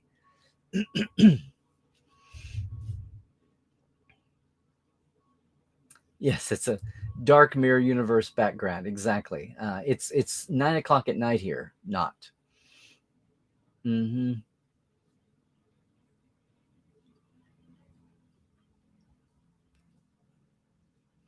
Okay. Hey, Jerry. Again, glad you're here with us. Maybe again. I think so. Again, not the first time, but either way. Your friend Chrissy has a BON. Wait, what? BON or BQN? Infinite diversity, which is one of your favorites. Oh boy, I'm gonna go dumb on you here. BQN. Someone will tell me. You'll tell me, right? You'll tell me, right, Jerry? But cool. Cool. Infinite diversity. It's got to be Trek. Who am I not? Who am I not thinking?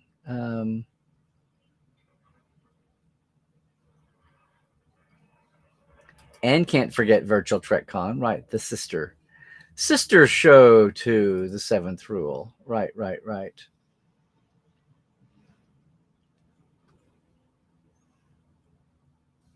Mm. Well, Mona, follow us however you can, and you're on YouTube now, so just make sure you're subscribed. Can you share? You can't share YouTube subscribings, can you? Yeah. Mm-hmm. This is, yeah, you can tell it's Mirror Me with the board. Oh my gosh.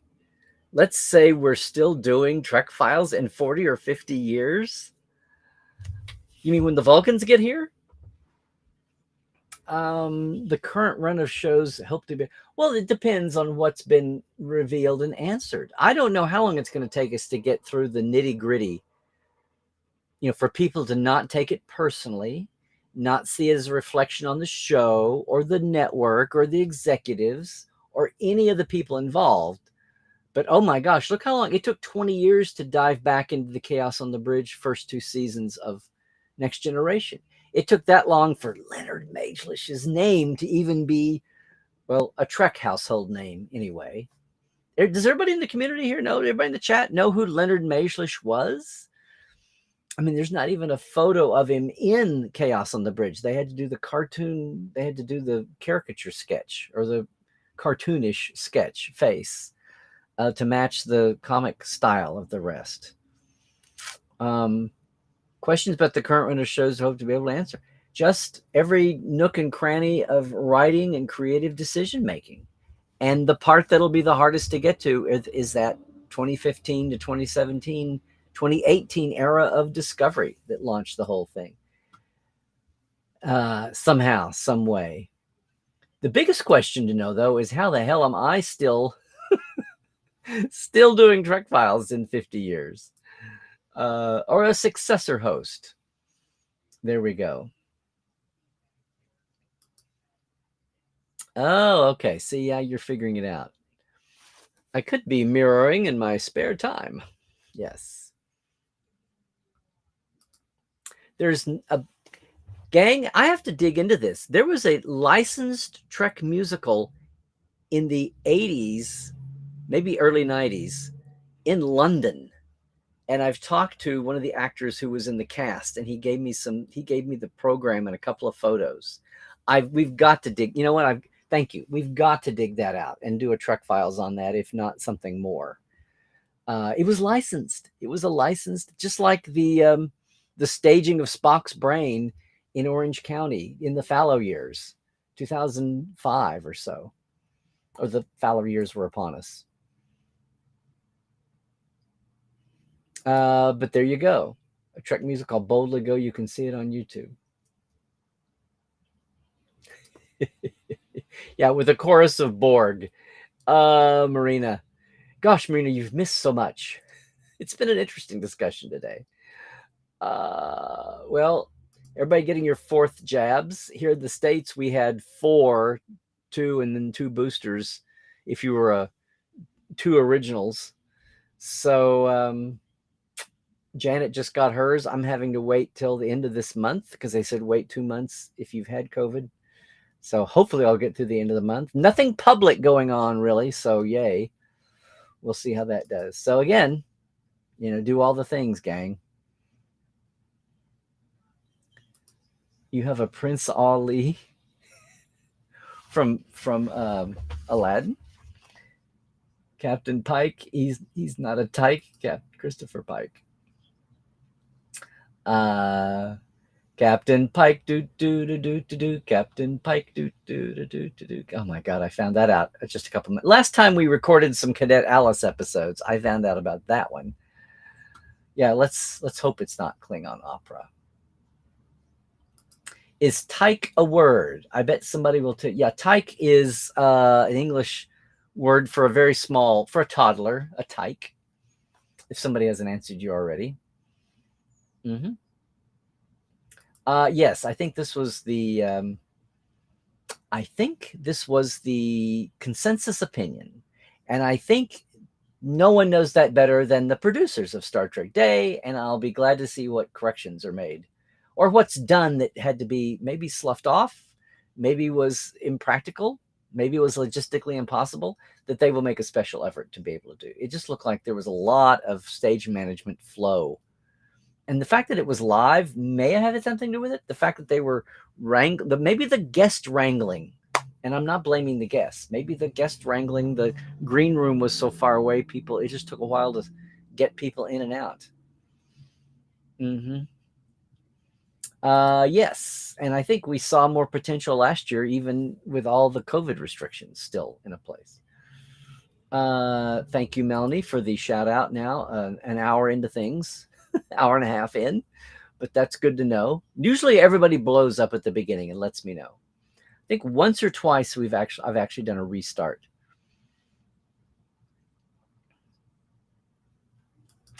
Okay.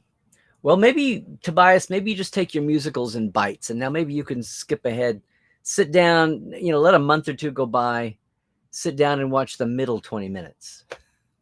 Just skip ahead and start there. Oh, Christoph. Yes. There is a Star Wars Trek parody series called Quark. Yes. It's on 13. If I'd known you were going to bring it up, I have a cast photo. I have Tim Thomerson and Richard Benjamin.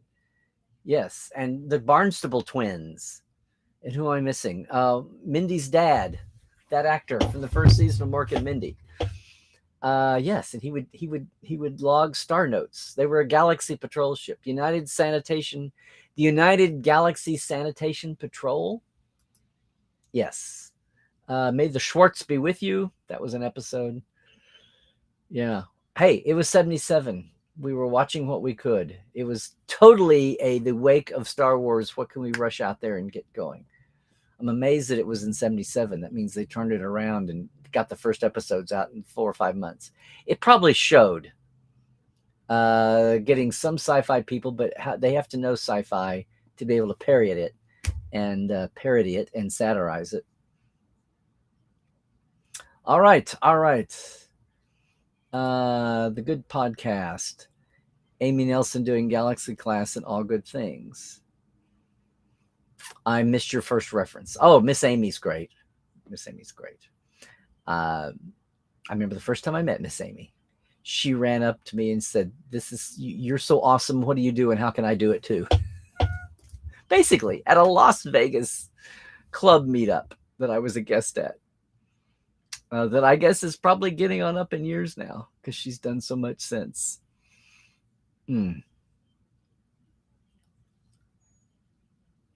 Yes, this is important, Marina. The hosting was much better, and not just on stage. Thank you, Paul and Tani. But I mean the Mary, and who was with her? Oh, and on the red carpet was infinitely better. It was not excruciatingly painful the way it was last year. The hosting was better. That was the bright spot. You heard on PBS that Georgia has now surpassed California in the film industry. I wonder what they're measuring. I was just commiserating in a thread the other day about, well, when we had the film industry here and you had meetings and you had to have places to go to eat lunch. There's still a lot of film industry here, and belatedly, California state government is trying to get tax credits back to shoot here. But then, I hope not. But then Georgia may go and do something stupid and political, and they'll lose some more of their industry. It'll just go to another low tax state then. Oh, the humidity. Okay. Christopher Pike is not a Bengal.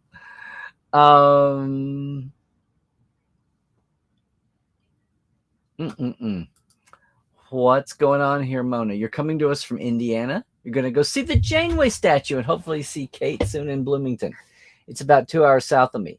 If she hasn't already said so, you'll probably see Marina Kay there too. Yeah.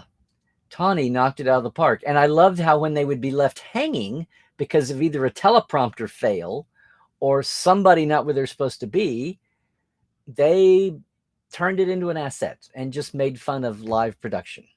Tawny was very, very impressive as a live host in dealing with the bumps and hiccups. Yes.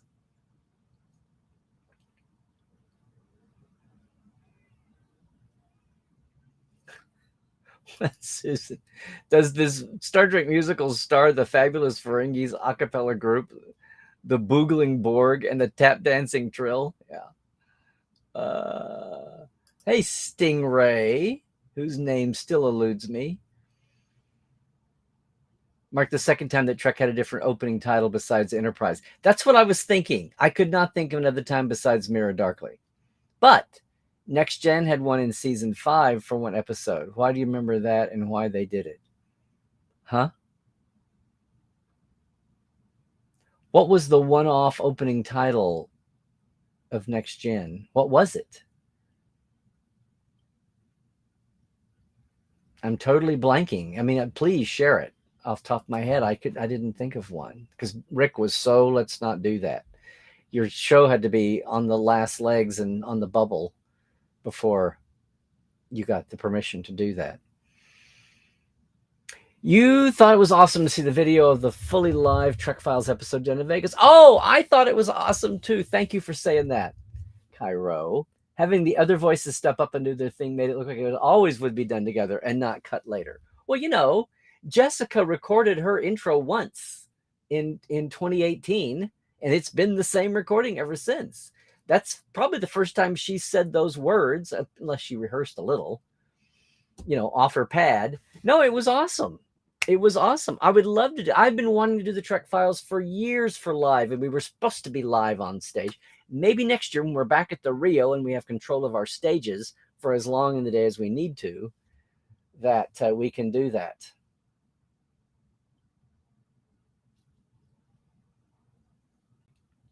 Oh, no. We've had some choppy audio problems. I'm hearing from John over here. I'm sorry for the audio. Yeah, I know it's rough and tough, but you know, it's like the kid that makes you stop to go pee every 5 minutes coming home on the 4-hour trip, and that's why it takes 6 hours to get home. I'm not being a bladderist here, okay, everybody? Don't criticize me for being mean to kids that have to go pee. Oh, yes. Okay, Dr. Dave, there you go. And then All Access Trek on Trek Movie 2. There you go.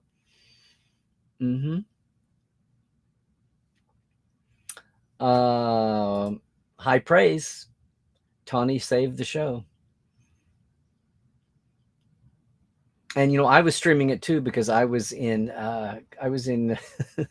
outside and inside the COVID bubble and the pre-surgery bubble. I don't know, Alan, when did you get here? Oh, you just got here. Okay. It was totally weird in a good way, seeing the intro spoken live by real humans, not by some anonymous tape voice. Well, thank you. That was the idea. After, and you know, it's like when you're first going, who cares? But I figured after 4.5 years, I figured it was time enough people heard it that it would be cool. I just wish we'd had, you know, 200 people in an audience or 500 people in an audience to have seen that and not just who was there on the table. But at least having it on video. So once again, shout out to Kyle and to Scott for getting that on tape and doing the camera work such as it was there at the table. I was thrilled. I was just thrilled. We realized later we should have moved the Trek Files banner to the middle, but even that it had that that feel to it. It had that vibe to it. And Linda, you feel like the younger actors do appreciate the legacy they're creating and respect what came before. It was totally different. When the Next Gen folks came in, they didn't think their show would go more than a season anyway. And they didn't know that the original cast, this was a new thing. And a lot of the original cast thought they were being replaced and didn't get that there would be room for everybody. But, you know, it was it was the mid-90s before the original cast actors found the groove here.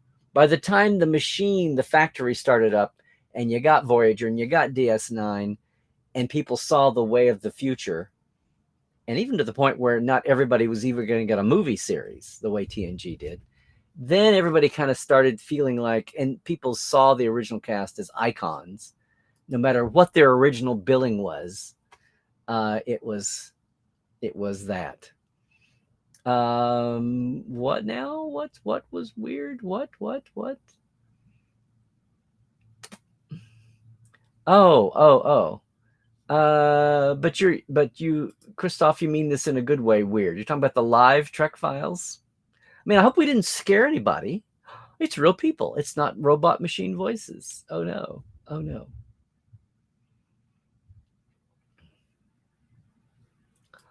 On her podcast, Yo Can We Live? Yo Can We Live? Who is she? Oh, Marina set something up. She talked quite a bit about how much of a cluster it was with organization and how the teleprompters were really bad. She joked about them during the show and just rolled with it. Exactly. So Tawny has a pod. I mean, they have their official one, but she's not doing this on her official one. Yeah, no, she's totally a pro about getting that done. Hi, Tom. Tom, are you a firstie here on Trekland Tuesdays live. First time chatter, long time listener, watcher. Would be nice to see a Trek day that celebrates the old Trek at least half as much as it recognizes new Trek. Well, yes, Tom, I agree. And I think the first live one did that. And I think the first one, I mean, they've only been celebrating Star Trek Day for the last 2 or 3 or 4 years in this way. And part of it was, oh, look, the awareness. I think a celebration, and some of the other franchises celebrate themselves. Disney Day, Marvel Day, whatever they call Marvel's Day. I think as that has happened, CBS Paramount wanted to do something, and then there's the cost. And then about the time they got there, then boom, here comes the pandemic with the silver lining of teaches the world to Zoom in perfect harmony. And then coming out of the Zooming back to a live event, but continue having a Zoom component and making it virtual, best of both worlds. It's still early, but the bottom line is it's not somebody who's trying to honor the whole franchise. It's people. It's a promotional thing. Now, they're not promoting one show, they're promoting 5, and that takes up a lot of bandwidth, and that's cool. And I don't think they totally don't recognize. I think it's a balance they're going to find.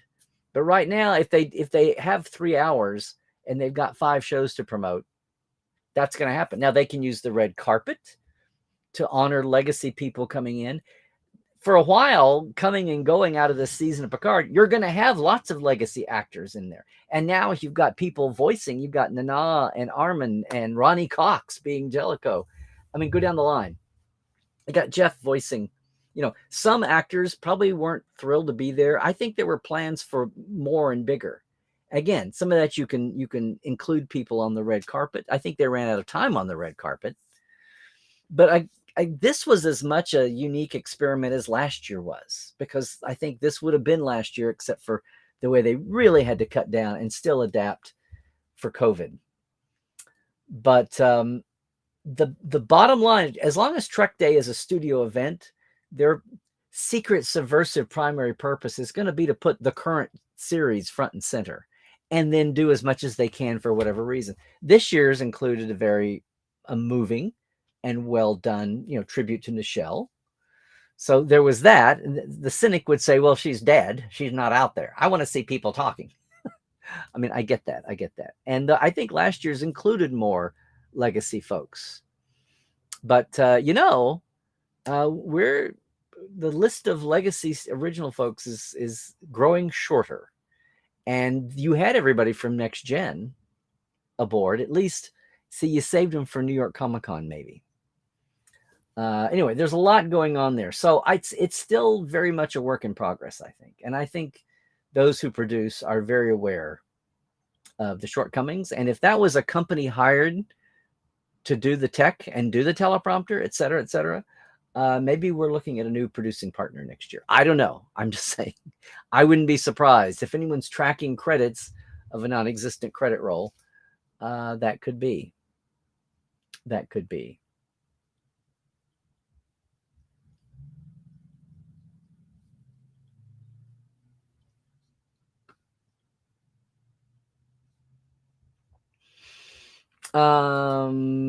Did we do this? The younger actors without Trek history knowledge weren't a problem. Your issue was with the younger and or newer writers and directors who lack Trek knowledge and respect, as evidenced by most of the first season Discovery. Well, Glenn, I think if we could time travel, I think the temporal prime directive would go right out the window, and I think a lot of changes would be made in hindsight. But again, when you are dealing with restarting a rusted machine that was once well oiled, but you've got brand new parts and brand new workers, it's almost inevitable it's going to happen. It's almost inevitable. Motion picture and season 1 Next Gen come to mind. It's just going to be creaky in some ways. There's always a little bit of what I call the arrogance of the new, where you say, oh, okay, you know what? The old is old for a reason. It didn't continue permanently. So there must be something we have to fix. There must be something we have to do and adapt for modern times. There's always a little bit of that creeps in. Eventually, that gets taken care of one way or the other. Either somebody learns or somebody leaves and somebody else comes in. Dave Blass. Okay. Oh no. I wonder what story it was, Mona. The Lower Decks cast seems very aware of past series. Well, they're voiceover actors, and they're very nerdy themselves. They're well suited to a lot of this. So yes, and they have to do so much research. Their career is spent doing a lot of things, and they get to stay home as voice actors. They get to stay home, so they're looking to nerd out and go that way.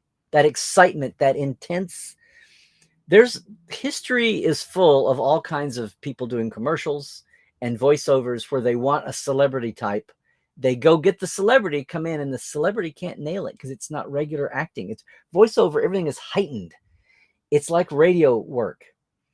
You have to heighten and you have to pack it has to be effortless, but you've got to pack every syllable, every word with an unstated intention. Every syllable, much less every word, is carrying a lot of weight because there's no visual. There's no second guessing. And if you want nuance, it's all got to come through your voice. Maybe the breathing and maybe the pausing and then the writing, but there is no visual. You can't be lazy. And that demands a certain acting skill that doesn't get a lot of respect, as seen when real celebrities come in. And there's been more than one time, not to save money, but when a voice actor who does impressions is brought in to do the heightened read that's needed while letting the world think that it's the actual celebrity. And the actual celebrity, I'm sure, gets paid, but then they just have to have something sound the best it can. And they go and find the Rolodex of people that can do that person, the impression of that person. What are we saying here?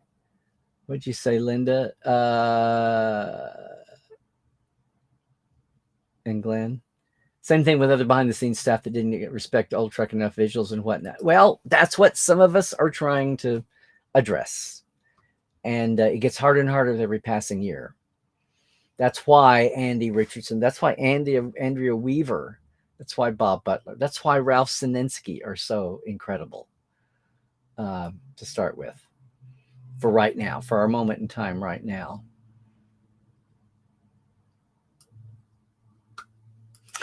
Tawny Newsome has a podcast?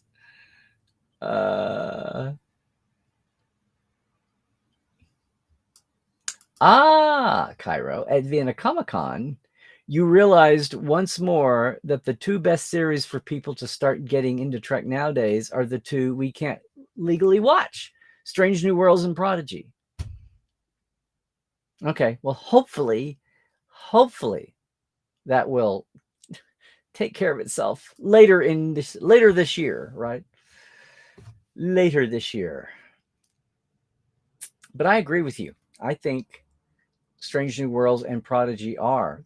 I think Lower Decks is inherently funny and eye-catching because it's so manic. And it is funny in the moment, but there's no way you get the depths of humor. It's helpful that we don't know what the Drukmani are really about either. That's new. Or the Areolas. See, Mona, I thought you'd been here before, but I'm glad you found your way back. Hi, Tom. You were curious that when someone asked New World's cast about portraying legacy characters, only Mbenga and Chapel got to respond, not Una or Uhura actresses. Are you talking about on Star Trek Day? I think it was just a matter of time.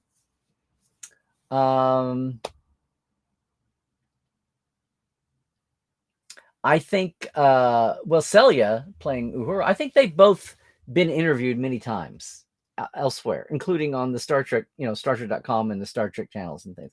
I don't think they're hiding any weakness in knowledge. I mean, number one, you had the cage and then repurposed into Menagerie. You didn't exactly have a lot there to do. And I feel badly for Celia that she didn't get to see and meet Nichelle, even in a diminished cognitive state the last year or two. I'm really sad that she didn't get to do it. She was in the COVID bubble. By the time she was cast, she was in COVID protocol in Toronto. Once again, Star Trek needs to be all made in Los Angeles the way God intended. And I'm sorry if it costs 5 times more than it does in Toronto, which is the figure I was quoting. Hello, analysis of sci-fi. Is this your first time with us? Number one question you get for being a fan is how to get into Star Trek, and it's kind of hard to answer. So what is the best way to tell potential new fans to get into Star Trek? Well, I bet you've already gotten answers. I've done 1 or 2 Tuesdays live about this. You just saw somebody up above talk about, and by the way, hello, and where are you coming from? Let us know. And like and subscribe on YouTube. Depending on where you are, if you're in Europe also. Somebody just recommended Cairo, Robert Cairo. Robert Cairo. It's a Bogart movie. Robert just mentioned Strange New Worlds and Prodigy as a good entrance. It's hard, and the more Star Trek is pumped out, and the more the years go by since the '60s with the original series, it's a lot of people have different takes on what the best entry point for new folks is. And are they genre leaning anyway? Or are they somebody's grandmother or whatever? I used to, in the old days, I told my mom she should watch Tomorrow Is Yesterday first because it starts off with the Air Force pilot, Captain Christopher, and it's all from his point of view. And way back then, the film didn't look so dated.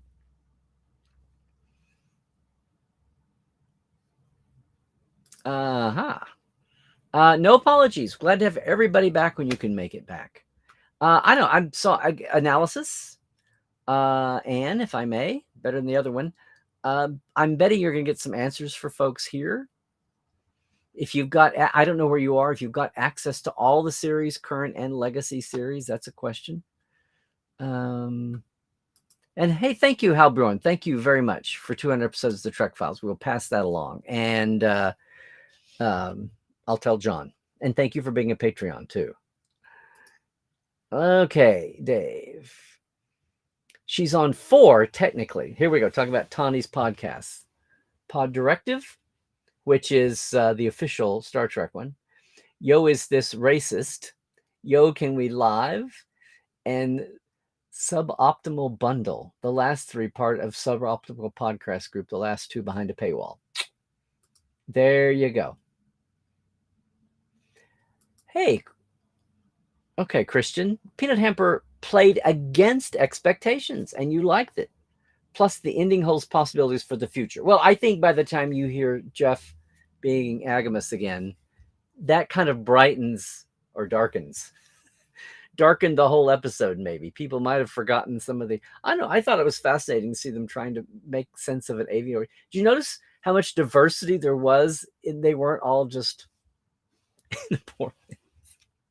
A poor man's Aurelian. Come on.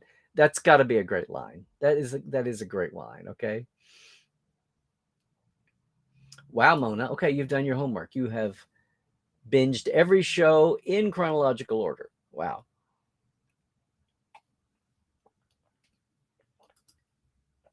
The last time you were here, we watched season 2 of Picard, so that's been a long time. Not sure, but there you go. Christoph at DST Dortmund, right? Destination Star Trek Dortmund. Half of the crowd admitted having seen some Strange New. That's cool. Christina Chong also talked about the Strange New Lower Decks crossover, but too short for a LD chance to develop. Is the European fandom up with... Oh, they're getting... Yeah, you've got Lower Decks. You knew what to do. They knew what to do. Too short to get the Lower Decks chant going. Oh, well. I like that.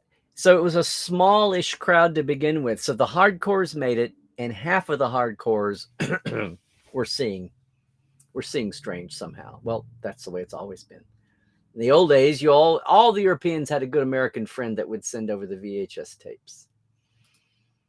Okay, Tom, your opinion is read the first couple issues of the new Johnson Khan comic and then watch Spacey. Then read the next comic that shows Khan become a Cumberbatch version. Then watch Into Darkness. Are you saying that because it's accessing media they're familiar with? Or you just think that the Khan road is the best way to come in? That's interesting. I don't even think about books and comic books. If someone is going to be introduced to Trek, I want them to see something on the. Maybe I'm being weird, unless they're transitioning over from comic book fandom, and if that's what they're comfortable with, then maybe that's brilliant. Otherwise, I just think the first thing people ought to see, because that's what the world takes. Every comic book and every book, every game flow from what's on screen. That's what sets Star Trek and Star Wars and Doctor Who apart from Tarzan or Sherlock Holmes or any Marvel and DC iteration. They started on the page and then came, where did it start? Absolutely, Christian. This is what we tried to say back then. As much as people were like, for a whole generation, the Kelvin movies, that was their entry point. That was their first. And you never make fun of anyone's first. You should never do it. And well, I shouldn't say that. There are always exceptions, sadly. But I never go to my way to make fun of anybody's first. And thank God it was there for a whole decade. That's all that we had to sustain the hungriest of potential fandom and the mainstream yahoos. That way we could say that Star Trek wasn't dead and in a box. Even though real Star Trek on the episodic screen wasn't. Say, hey, Allie, yes, these days Okinawa is not feeling so far away, is it? Good to see you from the Real Life Daystrom Institute on Okinawa. Well, I say the real life home of the Dayston Institute, right? Let's see. Well, see, this is what makes Star Trek separate. The backlog situation, right? The comic book situation. Every 10 years, they do a reboot or relaunch. Star Trek doesn't do that. And that, to me, is what sets Star Trek apart from every other franchise. Now, Star Wars is getting there. They haven't done... The worst is Marvel and DC. DC especially. Of course, with Doctor Who, it's baked into the cake. It's allowed. It's what's expected. Yes. That's what I was trying to say. People going to a big non-local con like that are the core fans and not those that want to start watching by any Trek. Yeah. Okay. The episode was beautiful, except for Peanut Hamper. There you go. You could see that the Peanut Hamper script had good bones, Glenn, and positive things to say. You just thought the execution was bad. You gave it about a 2 out of 10 as opposed to giving the previous episode an 11. And that averages out to 12 and a half. No. 6 and a half. 12 and a half. I'm glad we have such agreement there on that. There you go. It was the Janeway Statue Support Group. There we go. Hey, Allie, responding to Christian, you personally don't think there's anything wrong with that if it's still their entry into Trek? Absolutely. While you came on with Enterprise and TNG reruns, the Kelvin timeline was a big deal. And I think for everybody who came in on the tail end of the Berman era like you, Allie, that's fair. At least you were primed for it. There are a lot of folks who that was their first exposure to Trek was the Kelvin.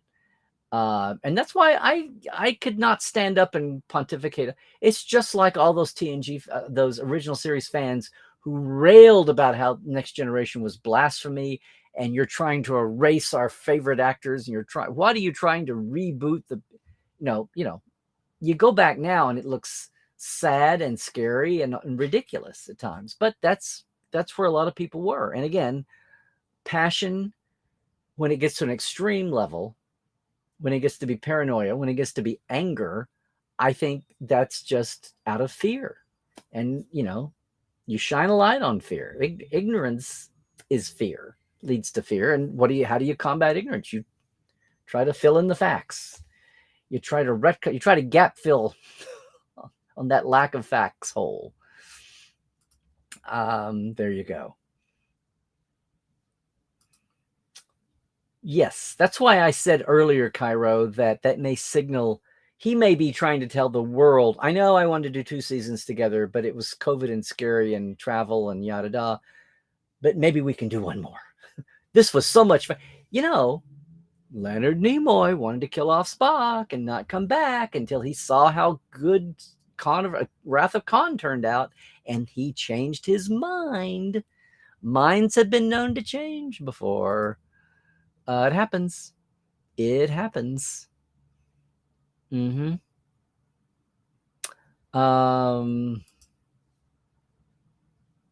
Oh, Anne-Marie, I know. I heard it about an hour before I went on.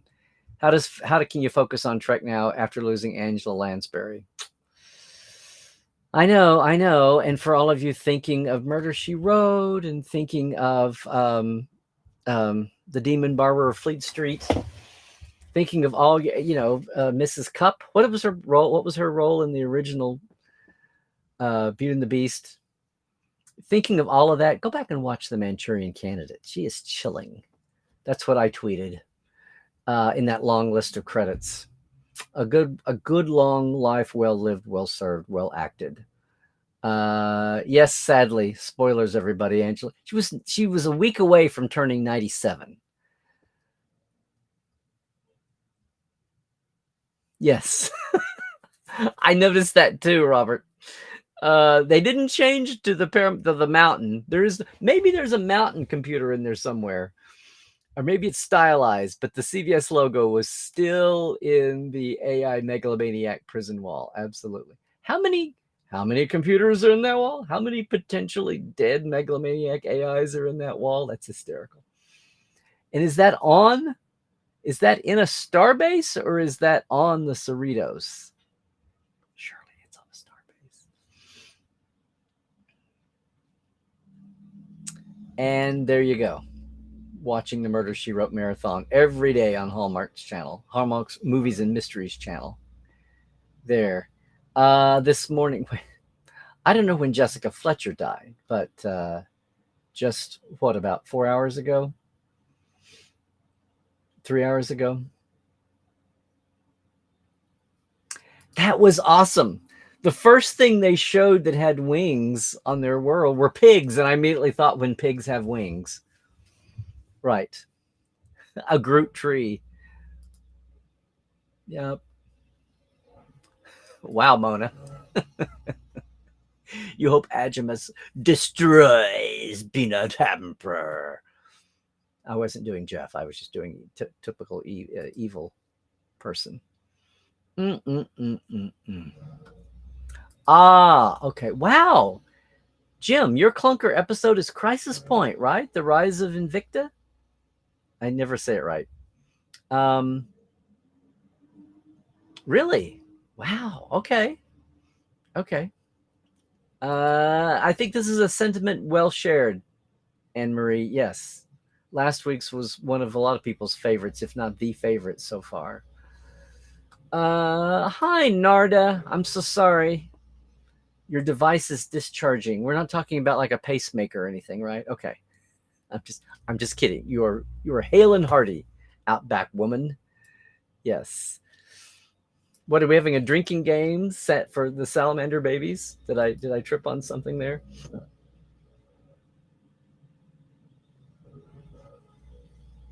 There's something else you would cut off in the Threshold episode. Just saying. Okay, Dave. Agimus could talk Peanut Hamper into freeing. Well, Peanut Hamper has to be free herself. So, see? Here you go. You love Peanut Hamper. She's hilarious. Jim, you have the snarky, deviant sense of humor. I can tell. There you go. Well, Duralta, you're not the first one. I'll just say that. And they've been around They've been around for 25 years. Yeah, something. Oh, I get it. Peanut Hamper is smart. She breaks out frees Agimus, and they find the salamander babies. There you go. Who have had 10 years to grow, maybe? Something like that.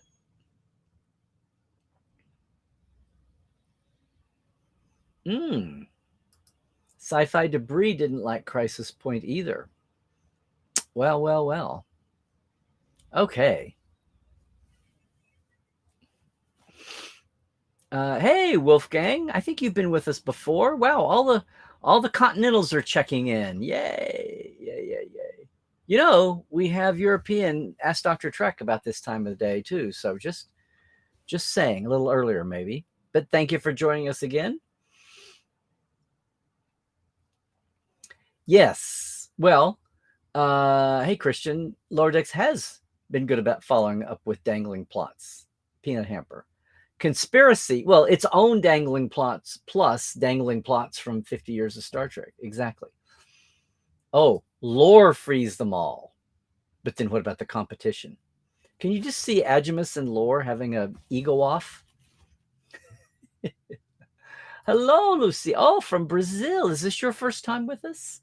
Why do I want to say maybe not? Have you been with us lately? Maybe you have to refresh me. But glad you're with us. Glad you're here. Yes. So, a Picard Lower Decks crossover. There we go. A sentient life form. Wouldn't that fit with Starfleet morals? I'm losing track here of the. Oh, sure, why not? For Lord of Freedom. Well, there you go. Exactly. Crossing over. Well, was lore built with the aging chip? As noticed, see, I think finally someone got a hold of Brent and shook him and said, "There's an aging chip. There's an aging chip." In data, much less in lore. Would the aging chip have come along later? I don't think so. I think the aging chip could have been through all the Sung androids. It was certainly in his certainly in Juliana, and it was certainly in Data. So why not in lore? It's not like the emotions chip. Now that's the toughie, as any good AI synth android scientist life cycle would know. Cut out the salamander babies. All right. If nothing else, we have proven today that Idic lives in Star Trek, in our Trekland Tuesdays live family. You TTLers are all over the map, and that's the way it should be.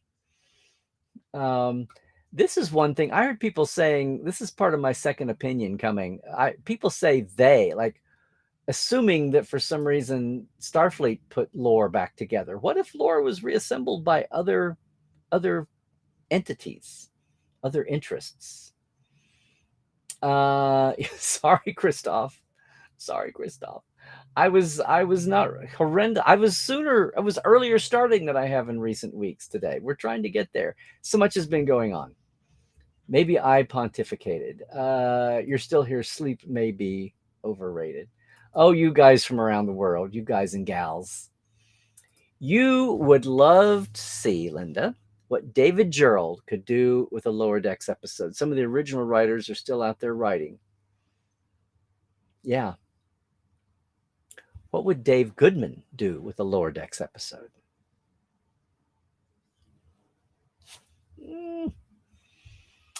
Is it verboten with being involved with the Orville? Is there some kind of a brick wall between them there? I mean, not totally, obviously. Of actives, I'm not talking about legacy actors running over there, like Bob Picardo, like Ethan. Yes, maybe Lower Decks. I mean, I think Mike would be totally up for it, involving having legacy writers come in and do. Oh, you've only got 10 half-hour episodes. It's really hard and competitive, you know.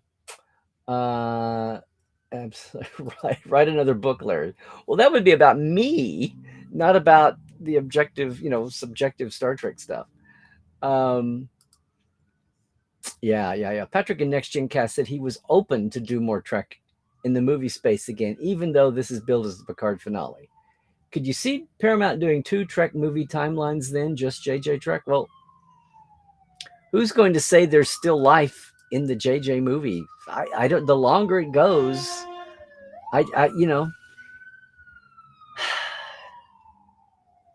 it had its point. I still say its point was more out of ego than legalities, and eventually, I just say, what's the point? What does a Kelvin timeline movie bring to the table aside from seeing that cast together again, which is an awesome chunk of the pie, but in the bigger sense, we're kind of back to this was kind of a manufactured thing in the first place. We had the mirror universe because it's supposed to be everything exactly opposite. It's the evil goatee twins.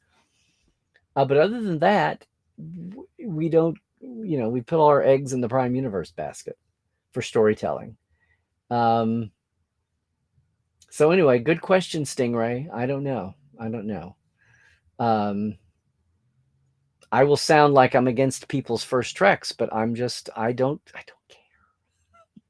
I won't turn it down, but if it gets in the way of telling more cool, especially if we can go to some new corners of the Prime Universe still not explored, eras, physical corners, philosophies and themes and memes, I would rather do that than just go back to the Kelvin universe for the Kelvin's sake. But I wouldn't turn it down if that's what came down the line. There'd be so much more savviness inherent in the making of the next movie now that we've got a TV machine going, which didn't exist in 2015, 2016.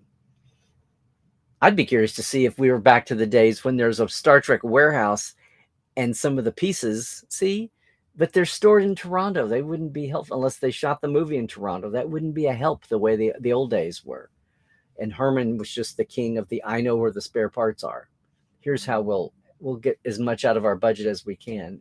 It'll be insane.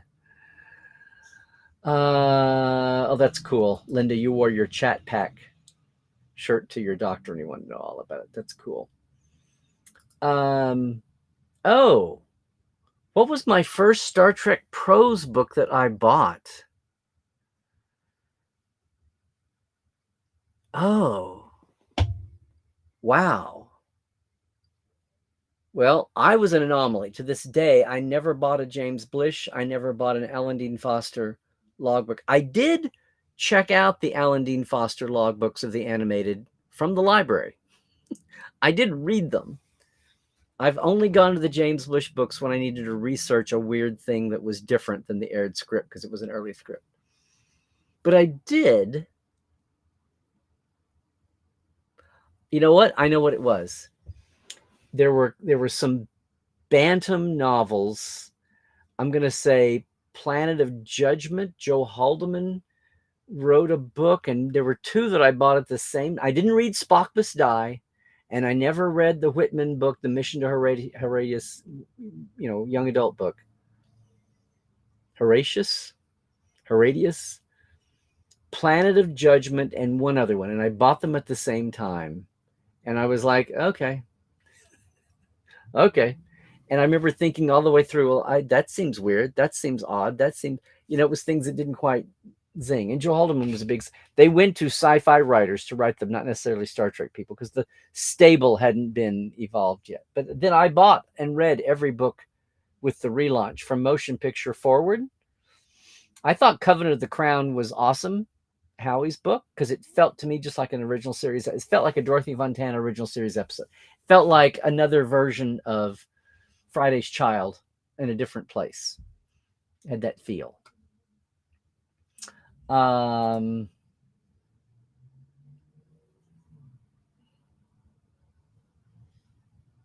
Yeah, John is saying, oh, that's right. Okay, thank you, John Connor.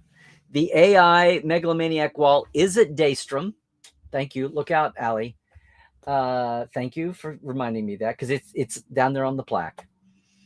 And that's a fast transport, kids. And writers, unless they have a non-compete clause, it is, as long as the NDAs are honored. Yes, that's true.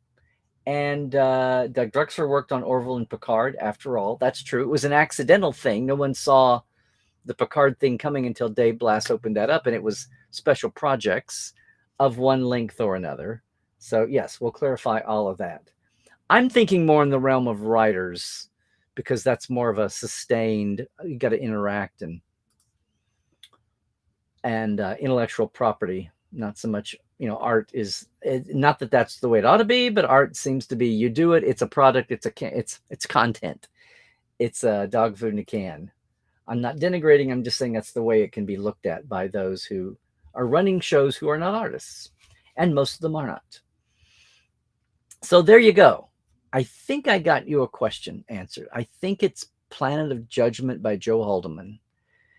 And it feels like I bought two at the same time, and I cannot remember what the other, but it was the other Bantam novel that was out at the same time, and it was not Spock Enslaved, and it was not Spock Must Die, which just looked goofy to me. Mm-hmm. Oh, hi, Rose, and good night, Rose. Okay. Awesome. We need to get down to the end of the chat, I hope. Chronist? Is that like chronicler? I don't know. There's lots of other folks doing it. We all have kind of our unique niches. So, oh, I've never heard of this, Tim. The Board Cube Network podcast. I had not heard of that. All righty. By way of follow-up, it's relatively new. Most of the people that at some point have split off of Trek FM. Oh, okay. Now I know. Yes. Yep. Chris got everybody trained, and then ambition and growth take over. It's happened. Look at the Disney Network kid shows. They didn't stick with those kid shows for 12 years. No, they had to go off and do adult shows.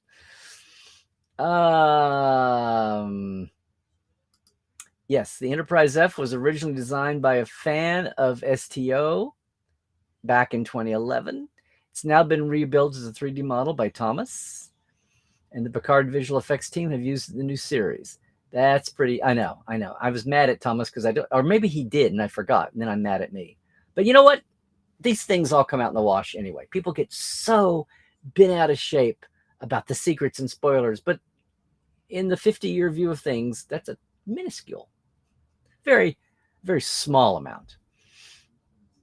Mm-hmm. They used 4 of his ships. They used 4 STO ships, right, in the second season. And you should be.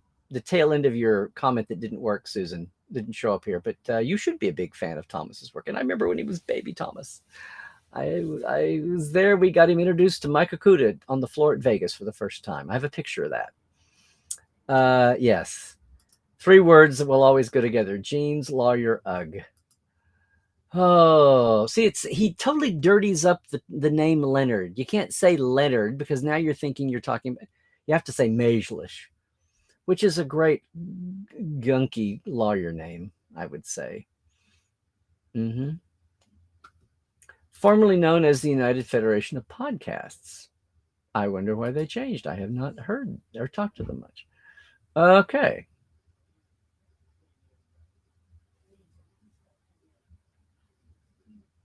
Oh, yeah. Sadly, that is universal. Yep. That's why we had so many more extra deaths. Can we find a way to get started at the musical Broadway? I'm sure that on the other end, after it's all been assembled and, nurtured and sweated over, that Paramount would love to have a Broadway play, just the way Disney has seen Broadway things try to be mounted. Oh, thank you, Robert. It's good to see you too. Rob. Into a supercomputer future generations. I better hurry because parts of it are starting to drip out. Steve, ahoy hoy. Steve, you've been with us before in the past, yes, but it's been a while, maybe. Yes, George's musical is coming to Allegiance is coming to London. I had heard that. I'm curious if he's in the cast playing his grandfather role or not.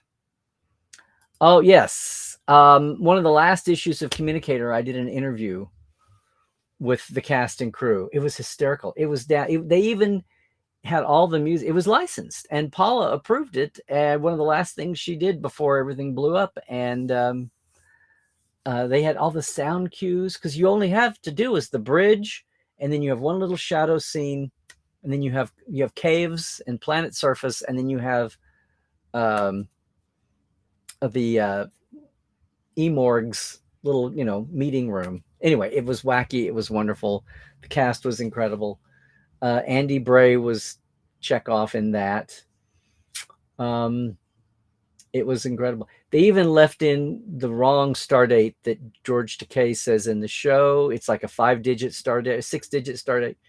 It's out of order, wrongly said, and they keep it. Wasn't caught in 1968. Cool. Yes, Brain and Brain again. See, I've seen 3 months to wait. I've also seen 2. I've seen people say 2 to 3 weeks, or 2 to 3 months. And that would be exactly. Hello, computer. Let's see. I think so too, Zahir. I think that's going to happen. So, I mean, if nothing else, Paramount Global is going to be looking at what have we not, well, what's still on the bucket list for Star Trek? What have we not done yet? And it's bigger and bigger, and it's more embedded in the culture and the consciousness and generations than ever, the more it goes on.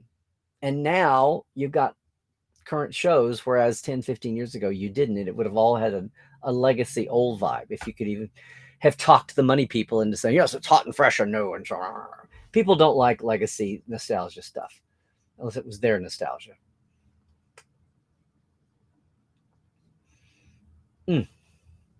It's Boldly Go, the musical is 2.5. Well, that's a musical. It's a musical. That means it's quality stuff. They're not scrimping.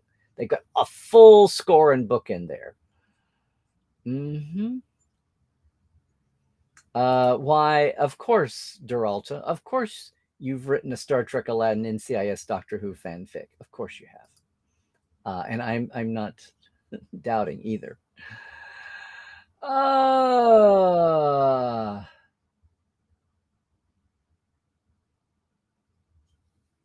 Mindy's actress is Leroy Jethro Gibbs' real-life wife. Mindy's? Okay, we're out of there. The orchestra. Well, yeah, Jeff Russo conducted the orchestra the first day. I was thinking that. And hello, Maria. Coming up from Brazil, right? Quark's mom is the daughter of Maxwell Smart. Yes, eventually.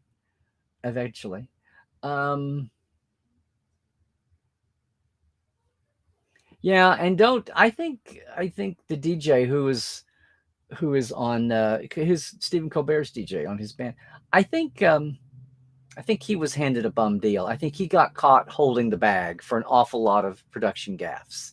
I think he was there to do that, but I don't think anybody expected him to be covering so much time. And does it work live streaming? Does it work for a live audience?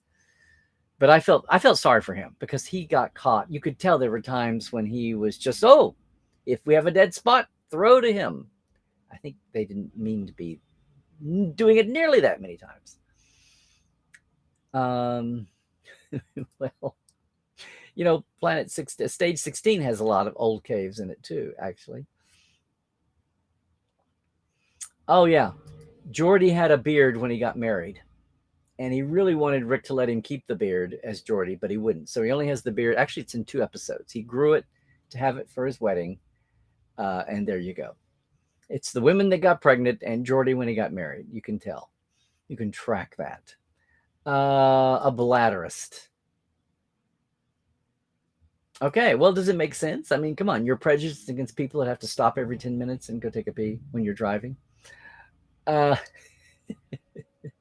Well, John X, I know we were talking all about you for the last hour and a half. But weigh in with an opinion, why don't you? Oh, look, here it is. You thought it was great.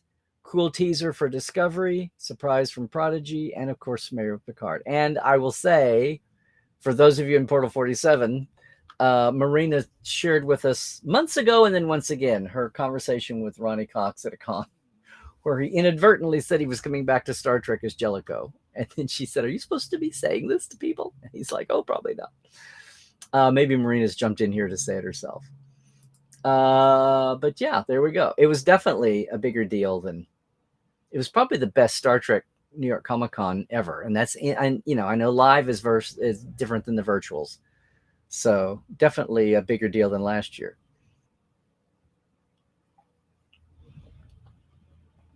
Mm-hmm.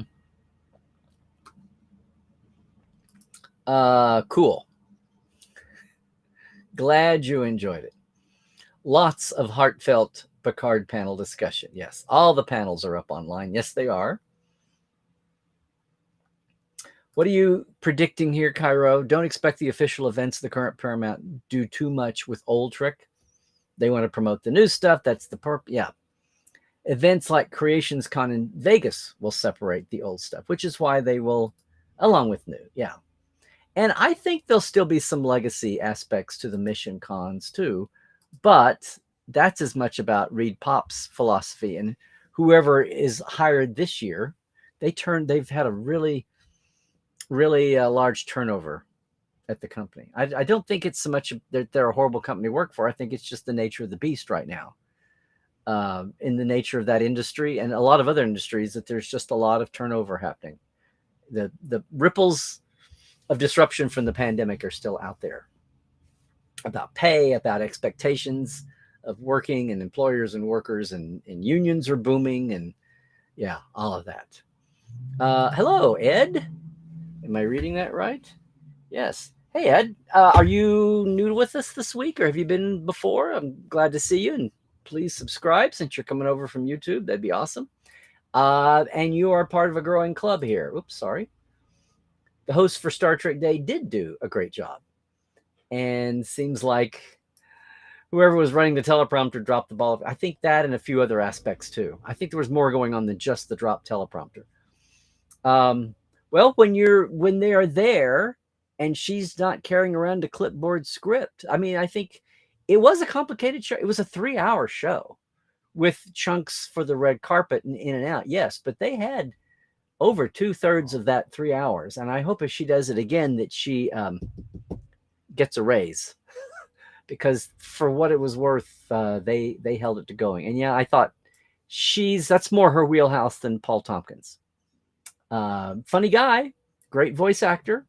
I think he did okay on his interviewing, but some of the skills of keeping a wild live show that's live and streaming, you've got a live audience and you're trying to remember the live streaming audience.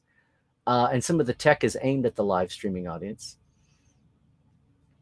Did Ronnie Cox sing as his Jellicoe? We don't know. Wouldn't that be wild and awesome? Because he is a folk singer. The end of the chat for everyone's sake. Are we getting their end of line? Did you like Discovery? I know. See? John's coming in late. Always surprised, he says, when I see fans act or are misinformed that there was no Trek-aware writers on Discovery. This is true. You could do, well, Ted, when Ted Sullivan was there, Erica and Bowie, or both. You could do lines, you could do episodes and episode titles with all of them, for starters.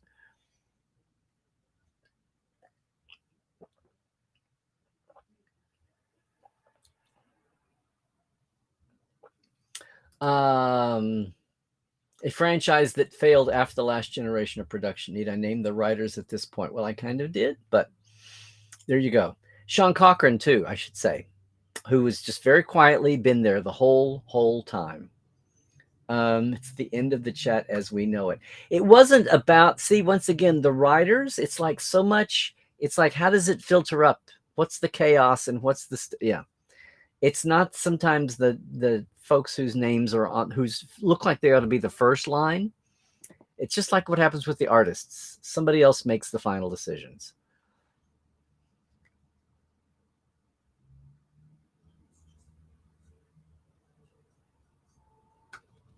There you go.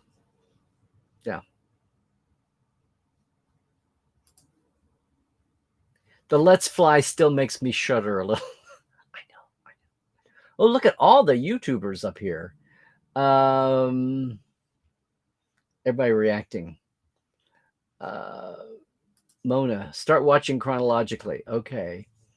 Oh, hello, Analysis. You are in the northwest of Ohio? Strange New Worlds or Picard. There you go.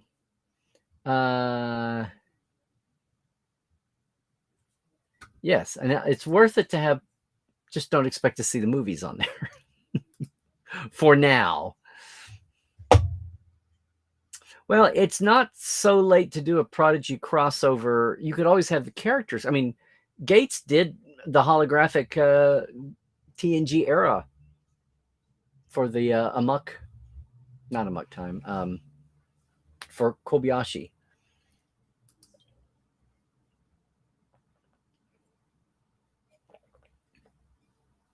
Now, what are you saying here, Jeff? In Northwest Ohio, over toward Michigan and Indiana, right? Most of the people ask you questions. Are your coworkers? Yes, I have Paramount Plus purses. I have the whole franchise at the press of a button. There you go.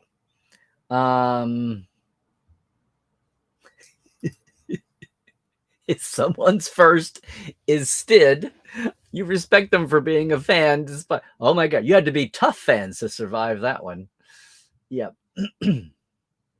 Well, this is what I call the armchair fans, Mona. Yeah, it was just how you could catch them. You didn't know you were supposed to get the Bibles and get the guides and watch them in order. What is that about? But part of this is the technology has found you. It's easy to do that now with streaming, right? Well, you had the big crossovers the last 10, 15 years. Not so much in the 80s and the 90s and the aughts. Before the fallow times yielded this because they had the freedom to do it, basically. Yes, and she was the princess and the court jester. Because the vessel with the pestle is the brew that is true. Absolutely. I know, Narda. I was just kidding, and I knew you could take the kidding. I just blurted that out when you said device. Now, what are you doing here? You're waiting for Lower Decks to show the salamander babies as adults with superior intellect and weapons as they approach the Federation to find and confront the parents who abandoned them. There was a salamander reference somewhere. Was it in the collectors? Was it in the trade ship and the collector's ship that they had to inventory? Oh, yes. Oh no, Maria, I knew you've been on the show, and I knew we met. That's my big memory. Yes. You are not a confusion point for me, Maria. I will always remember that too. That was an awesome way to start off a crazy convention and a crazy Bally's.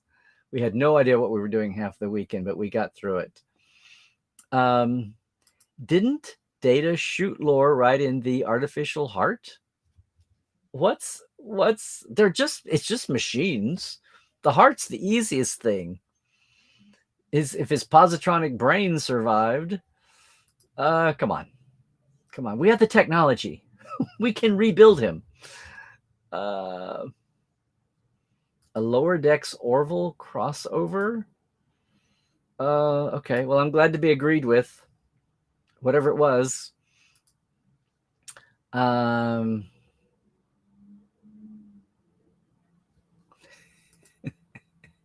Chris Pine did a great job as Steve Trevor, and we got a great Gamora and Nierti.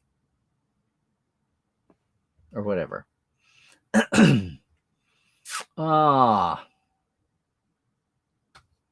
we're safe. John Connor's here. Okay, chat. Okay, now we're into the book chat. Book. Oh, Chronist is the German. Okay, well, thank you for my corner of all things. Majlish was Gene's attorney, at least from the mid-60s. So yes, Marvin Belli was just a well-known attorney. He was like a celebrity attorney. He was like a Johnny Cochran, or well, some of them over the last few ages. Um, wait. Oh, yes. Hello, Larry was a TV show. Thank you for bringing it up. It was McLean Stevenson. Not only was it called Hello, Larry, but it was McLean Stevenson. I'm going to leave MASH and go do this. Not a good career choice. At least Pet Sematary is a passable movie. Right. At least Toy Soldiers is a passable movie for Will.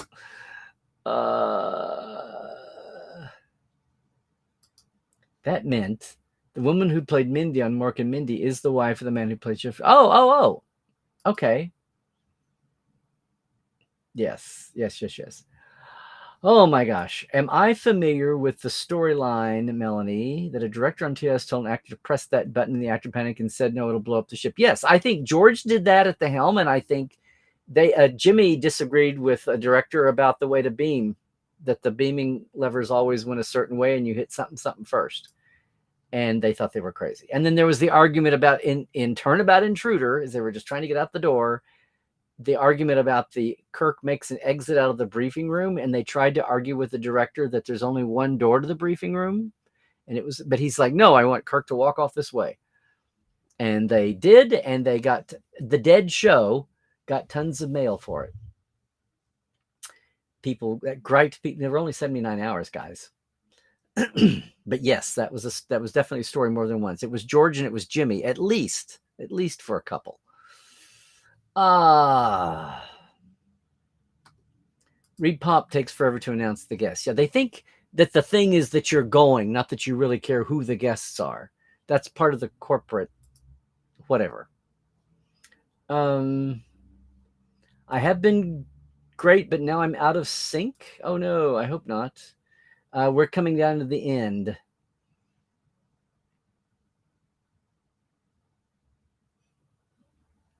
Yeah, I think part of this, Glenn, is they just have a lot of turnover. And it's not just Star Trek. I think it happens with a lot of their shows. No,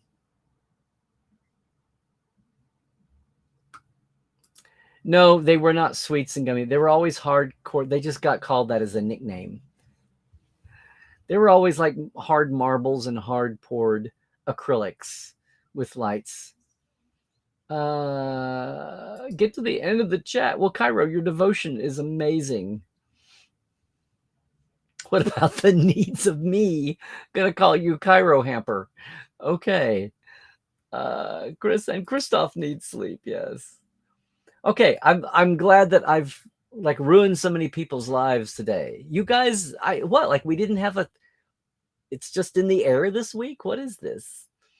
Where were you all at when I was busy working on Will Rogers stuff all last week? Okay. I love you all. You all are great. I'm great. I'm not trying to ruin everybody's life who is around the world. Cool, Cairo. Well, good luck with your event there. Everybody get some rest. Everybody go. Thank you, Susan. Indeed, everyone have a good week. Etc. You like the $6 Million Man reference? There you go, everybody. Okay. I know you want to know who the guests are, and they don't think it's important until a month or so out. It's just the corporate philosophy, and they don't differentiate Star Trek. They've only done one or two, so maybe after 3 or 4 or 5 years it'll sink in. But if they're also only doing one a year, that's plenty of time for the corporate memory to keep turning over. And how do you learn if your employees and managers the hands-on people keep turning over? I don't know, but there you go. Meanwhile, thank you all for the good thoughts and good wishes there. And thank you for sitting through some of my philosophy there about why the Trek Files is never going to run out of material, why everything from the 60s and 70s and 80s is not only just interesting as dusty history, but and lends more to your knowledge of now, but why modern folks talking about it is illuminative on their own side. And if they're a fan, they love coming on to do it. And the whole world, that all that is exploring, is exactly why we have Portal 47. So, and